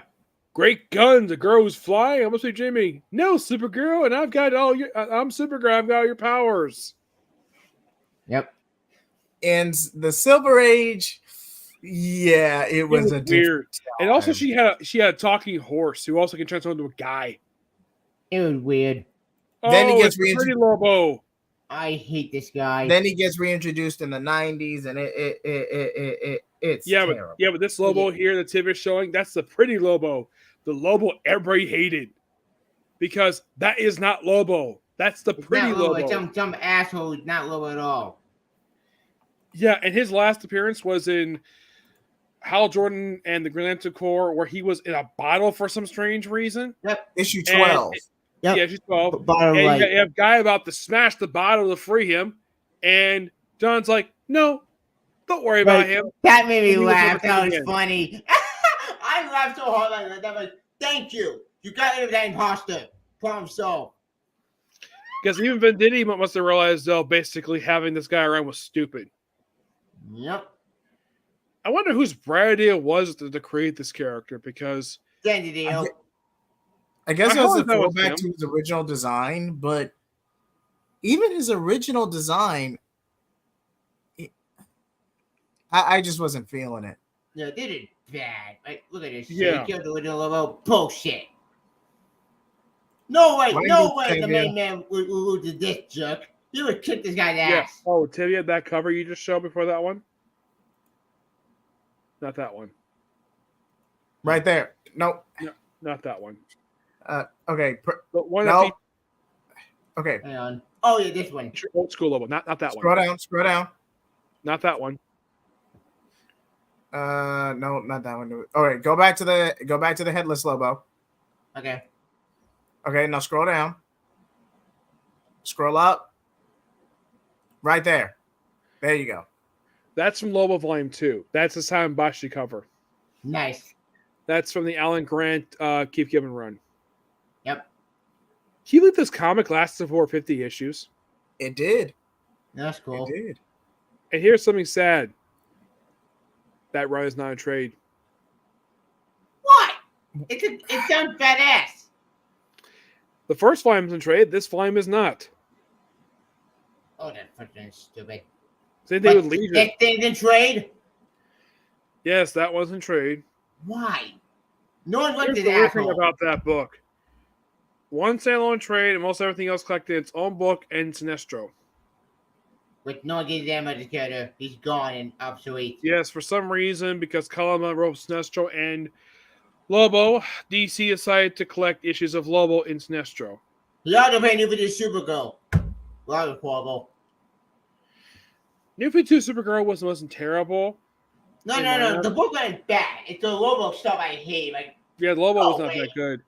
But the problem with New 50 Supergirl here is really weird. It's like once the book ended, issue 40, no one saw her again until Final Days of Superman. Yep. You find that No, weird? yeah, I do find that weird. She was absent for like a year. So Nuclear Superboy, he was bye-bye. Like, no one get him out of Canada. Yeah, He was and killed I think, off in Superman Doomed. No. He was killed out in Krypton Returns. Then came yes, back. he came back in Train wreck. Teen Titans and number 3. Well, yeah, it all came out this train at Paradox with John Wayne Kent. Yeah, he came back there.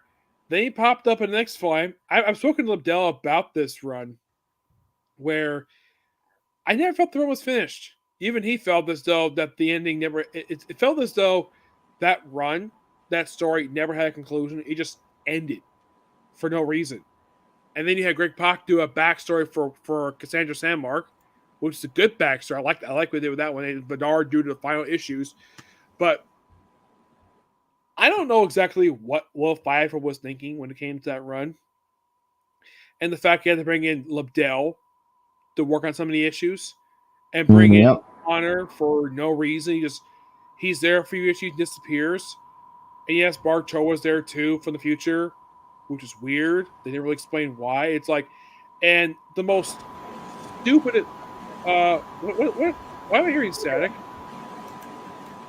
Oh, it's not started. It's just the air conditioner. Okay, that's what I'm hearing. Yeah.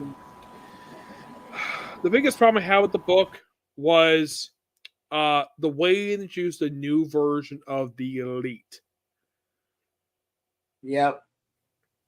Where like, oh, here they are. Here's the Elite. We gave you all the members. Like, here you go. Comes completely out of nowhere. We had no build up for this. It just, oh, here you go. And it's made up of a new guardian. You don't know who the heck this guy is. I think it was the Calvin Rich boy from the End of the Century book. I believe Connor was part of this team. I think Cassie was part of this team too. Actually, no, Connor was not part of the team. It was basically, the weird thing this book was that you feature Manchester Black in the book, and like this Elite, it just like poof. Like no recruitment, it just there. It was completely random when they showed up. Now, the joke some people had about that run was Wonder Girl's attire. How the heck is her top holding up without straps on? Your guess is as good as mine. Yeah, that was one of the weirdest things because people poke fun of that. Oh, look, it's Manchester Black. Oh, yeah, that is actually the second Power Girl, who was last featured in Christopher Reeve's Deathstroke book. Deathstroke Defiance, I believe it was, if I remember. I don't think she's had an appearance since then. Yeah, and the one thing I do appreciate about the book, and I'm so happy Priest didn't do this, he didn't have it where Tanya basically spent the night with Slade. That would have been creepy. Wait. Oh, now I remember this. Yeah, because she was a recurring character in that book, and for some reason, her powers made her like go giant size. I'm like, she inherited Power Girl's powers. And her power is she can fly and she can go giant size. Yes. Like, that was weird. I don't know exactly the reason why. Wait, why Tinder looks like too big now? That was weird. I don't remember. It's been a while since I read this book, but yeah, and the fact that a lot of people have a problem with Brett Booth's artwork throughout the Scott Lobdell run. Good. I'm sorry. When he wrote the book, he actually put a better artist in the book. They're all bad as well. And look, if you scroll down a little bit, Tivia, that cover for Teen Titans Volume 5, Number 1, people were more insulting. Yeah. Like, not that one. That was Volume 4. The one for the relaunch. Oh, yeah, this one. Yeah. People were concerned of basically how the heck are Sue setting up like that. Like, people were more noticing of that than anything else about this cover. And also the fact that Raven looks awful in that outfit I she's wearing. hate that. Honest to outfit. God, her worst character Yeah. design. That is not a good design at all. Kindergarten called also horrible. Like, No, what granted, the hell is this? I prefer the Kingdom Come cowl design better, but this is just a basic wingsuit. Like, It's Falcon. It's Falcon from Marvel. But for DC, it's horrible. Yes.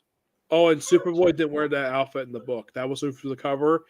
And also, if you're curious, who brought Raven in the current continuity? Scott Would you like it? Liddell. Nope. Oh. It was Dan DiDio. Of course. I should know you would mess up my girl. Yeah, Figures. and also, for some strange reason, Liddell brought in Beast Boy. He was red because the connection, which the connection to the red.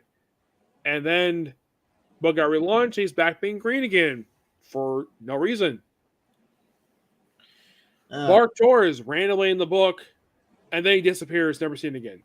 Good. You got terrible character like my boy John. He got wait a minute. I'm not sure what was the reason for the whole storyline in the first place. Like they were kind of people thought this was Bart. No, it was Bart. It's just some time child from the future. Second about murder. basically the speedster equivalent of Booster Gold. Now, at least that's from what I remember. Not exactly. He's a murderer. He killed people. I'm not One kidding. thing bad about the story arc is that it introduced John Lane Kent, who was also an imposter and second murderer. Yes, and a lot of people didn't like when he took over the Superboy book. So, one person decided to call this book, "Oh, here I'm viewing John Lane Kent number 27." Because it's not Connor. You know what's funny? John Lane Kent looks like this. He looks like Imposter John. Yes. How ironic. But the new 52 Connor Kent was never called Connor. Nope. They call him Con.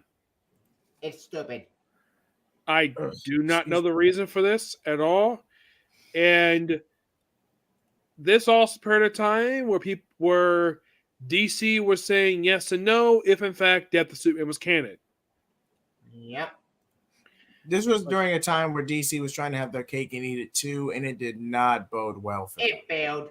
Yeah, and they introduced basically Young Justice version of Artemis, who got killed off one annual, and then next thing, oh, she's alive and well. What? And then she was never seen again.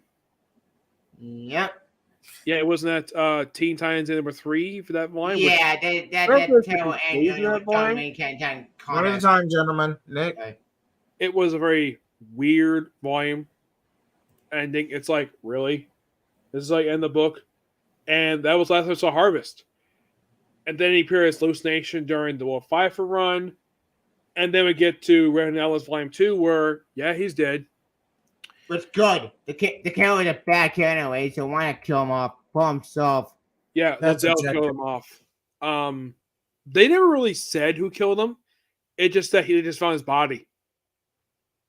Which I'm glad he died because look at that killer. Scott doesn't got rid of him. Just thank God. Because finally, that asshole is dead. Problem solved. I'm not sure exactly who's it. I don't know if it was Liddell that did kill him off. No, he created the killer. Yeah. One thing that was kind of weird about this, the weird thing about this was that Red Hood brought in the Suicide Squad to this facility. Yep. And I think it's applied to the same facility from the culling, but it didn't look like it. Well, remember, that base got self-destructed. It got blown up. Yeah, but I would at least like some continuity with like maybe some ruins and some nowhere technology. I would not. I do not like nowhere. I not giving this over to tonight, but I hate that one. So I'm just glad we got rid of Harvest. Good. We got rid of the jerk. Now we don't do the Angels character ever again. Oh yeah. Speaking of characters that got rid of, the Lavengers. Those characters are obsolete and also dead. I think. I don't Not really. They were basically put into by some weird knife that Deathstroke had. Yeah. It was really weird of an ending for the book. I do not know exactly of why in the world Howard Mankey decided to end the book that way for. It's like, oh, let's just basically have where all the Ravengers basically stab with this weird knife and have it where, oh, that Caitlin Fairchild featured in the book is not the legit Caitlin Fairchild. It's a A clone. clone. Yes. And allegedly this one murdered her father, Alexander Fairchild, who, from what I read, was supposed to be Wilde's version of Nick Fury. I don't give a damn watch to him. I don't follow the creators. Yes, that's what I've heard about the character. He was also featured in Team 7. And the weird thing is about this team, Connor was featured in the book occasionally. He was not official member of the team. But of all the members, only Beast Boy and Terran featured since then. The rest of the team have disappeared from comics. Caitlin Fairchild. Oh, I'm sorry. Forgot about This Caitlin Fairchild. She did make a cameo in the final issue of Gail Simone's Batgirl run, but that was it for her. This whole team never appeared ever again, never mentioned. It's not because basically the reputation of the name. It's just that I think DC has no plans for these characters at all. Pretty much. What fake back? No one gave a damn about the Lavengers. Saying that it will be a movie that got canceled. Happened. Bye bye. Lavengers terrible boat up nowhere. nowhere. TJ got screwed over. Oh look, You know, it's Rogue's Rebellion. Yep. Yep. Which that was a good book. That was. I believe. I don't think it was Frank Miller who wrote that book. I think it was somebody else who wrote that book. That is from Francis Miller about Reach Law, but Rogue Solution I think was written by the writers of the book at the time because they also had Arkham War. That was really good. Tomasi did that. Book was amazing. I hate the design so bad. Still say that's a bad design. Yes. Not gonna One thing also weird about Ravengers, they also featured the Chief as a supporting character in the book. And he had a security. Get this. His security system was the Animal Vegetable Mineral Man. Oh my gosh. Why the heck did Howard Mankey thought this was a good idea for the Ravengers base to have their... Okay, so let's have this AI based upon a cheesy villain from the 60s. Now, unless you're a hardcore comic fan, you probably have no idea who the heck the Animal Vegetable Mineral Man is. He is an old school Doom Patrol villain who's occasionally made appearances over the years. His last appearance was in the fight that came forward Flashpoint. Yep. Oh, yes, we had Warblade and Rose came out. Wait, what? Warblade? That book? Rose was an agent for Nowhere prior to the culling. It's a whole thing. No, Tibia, Warblade.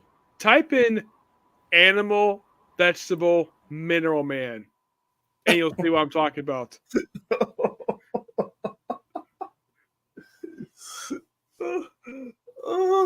No, new vintage.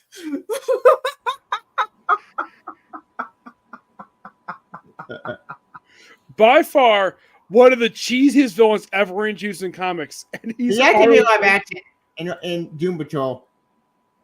I still haven't watched Doom Patrol yet, but That show is great. I love that show. would you agree this is one of the most cheesiest villains ever introduced in comics?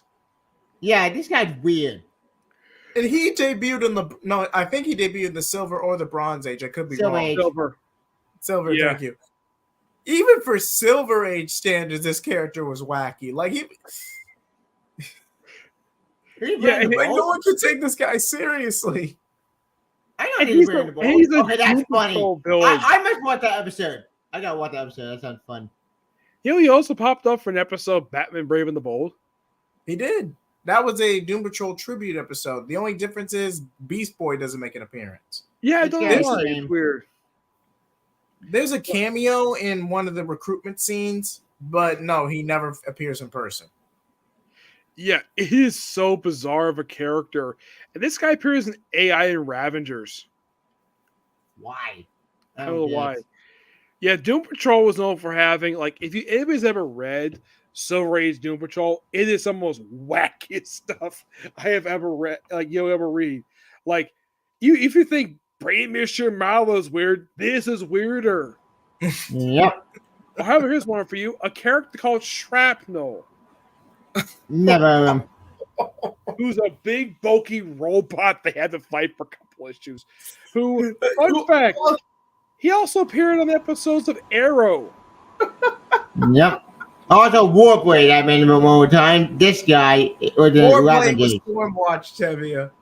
Warblade was Stormwatch, and get fun fact, in Stormwatch they were heroes. So in the new 52 they turned old Stormwatch heroes into villains / anti-heroes. Yeah, it makes Why? sense. Why can this? Here's some Hello. more weird villains that the Doom Patrol is known for having. Yeah. As much as I want to continue this conversation, gentlemen, it's almost Yeah, 3 it's a.m. only midnight. So let's get any final thoughts and anything you Yeah. guys like to promote. Final thought. What about you guys are doing for 23? I did my own video. You guys are taking after a day ago. With damn time for getting old. But my most people coming up for that year. Well, for April or Santa Sons. I'm buying a book no matter what. Because I Super Sons sue me. I love that team. I will get the Super Complete Time trade. Again, I love that team. And because well, John pick it ever. Action I'm looking forward to. Super looking forward to how to play action. How we read thing. Power skipping. I can't do power I can't do it. I'm sorry. It's bad. You know, I will get my green road meeting. I will be on channel ACB. I've been busy. I'm sorry. But what's going on this week? Oh yeah. I will be in Tiny Beach World final issue. I've been kind of this week. But everything guys doing, I think are good this year, even though some books are not forward to. It's coming back. As for what kind of a channel, I was in Tiny Beach World. I think that comes out this week. I think the final issue. I don't remember. That's coming out tomorrow. What's coming out tomorrow? Oh. As for movies, I am actually seeing at the movie after Wednesday. A movie called Gun Wagon, I think. Hang on. Let's see if I can find it. All right, Nick Lenz, anything you'd like to promote before we wrap up? Yeah, this video's coming tomorrow. I was going to do a video today, but I have to save it for tomorrow. It's going to be on the final episode of The 100 Girlfriends Who Really, Really, Really, Really Love You, and the first episode of the new season of Tochimachi Moonlight Fantasy, and maybe a comic book or two. Okay. Okay. Oh, okay. Oh, I found it. This is the movie I'm seeing tomorrow on Wednesday. Nice. Nice. Yep. As for me, I'm working on my Swoltar playthroughs, my Mass Effect playthroughs, which I have recently started. And I was fan requested to actually, well, technically I had already planned this anyway, but the fan request came through anyway. A full Damian Wayne retrospective and why people love and or hate the character. So stay tuned for that one. I can't wait to see that. Again, I'm not the biggest fan of Damian Wayne myself personally, but the character is popular and has a solid IP. So hey, might as well do some research and hey, do a quick retrospective for y'all. I got probably with you on that one. I can help. Sure, I'll DM you privately and we can set it up. All right. And yeah, like, comment, subscribe, everybody, and flame off.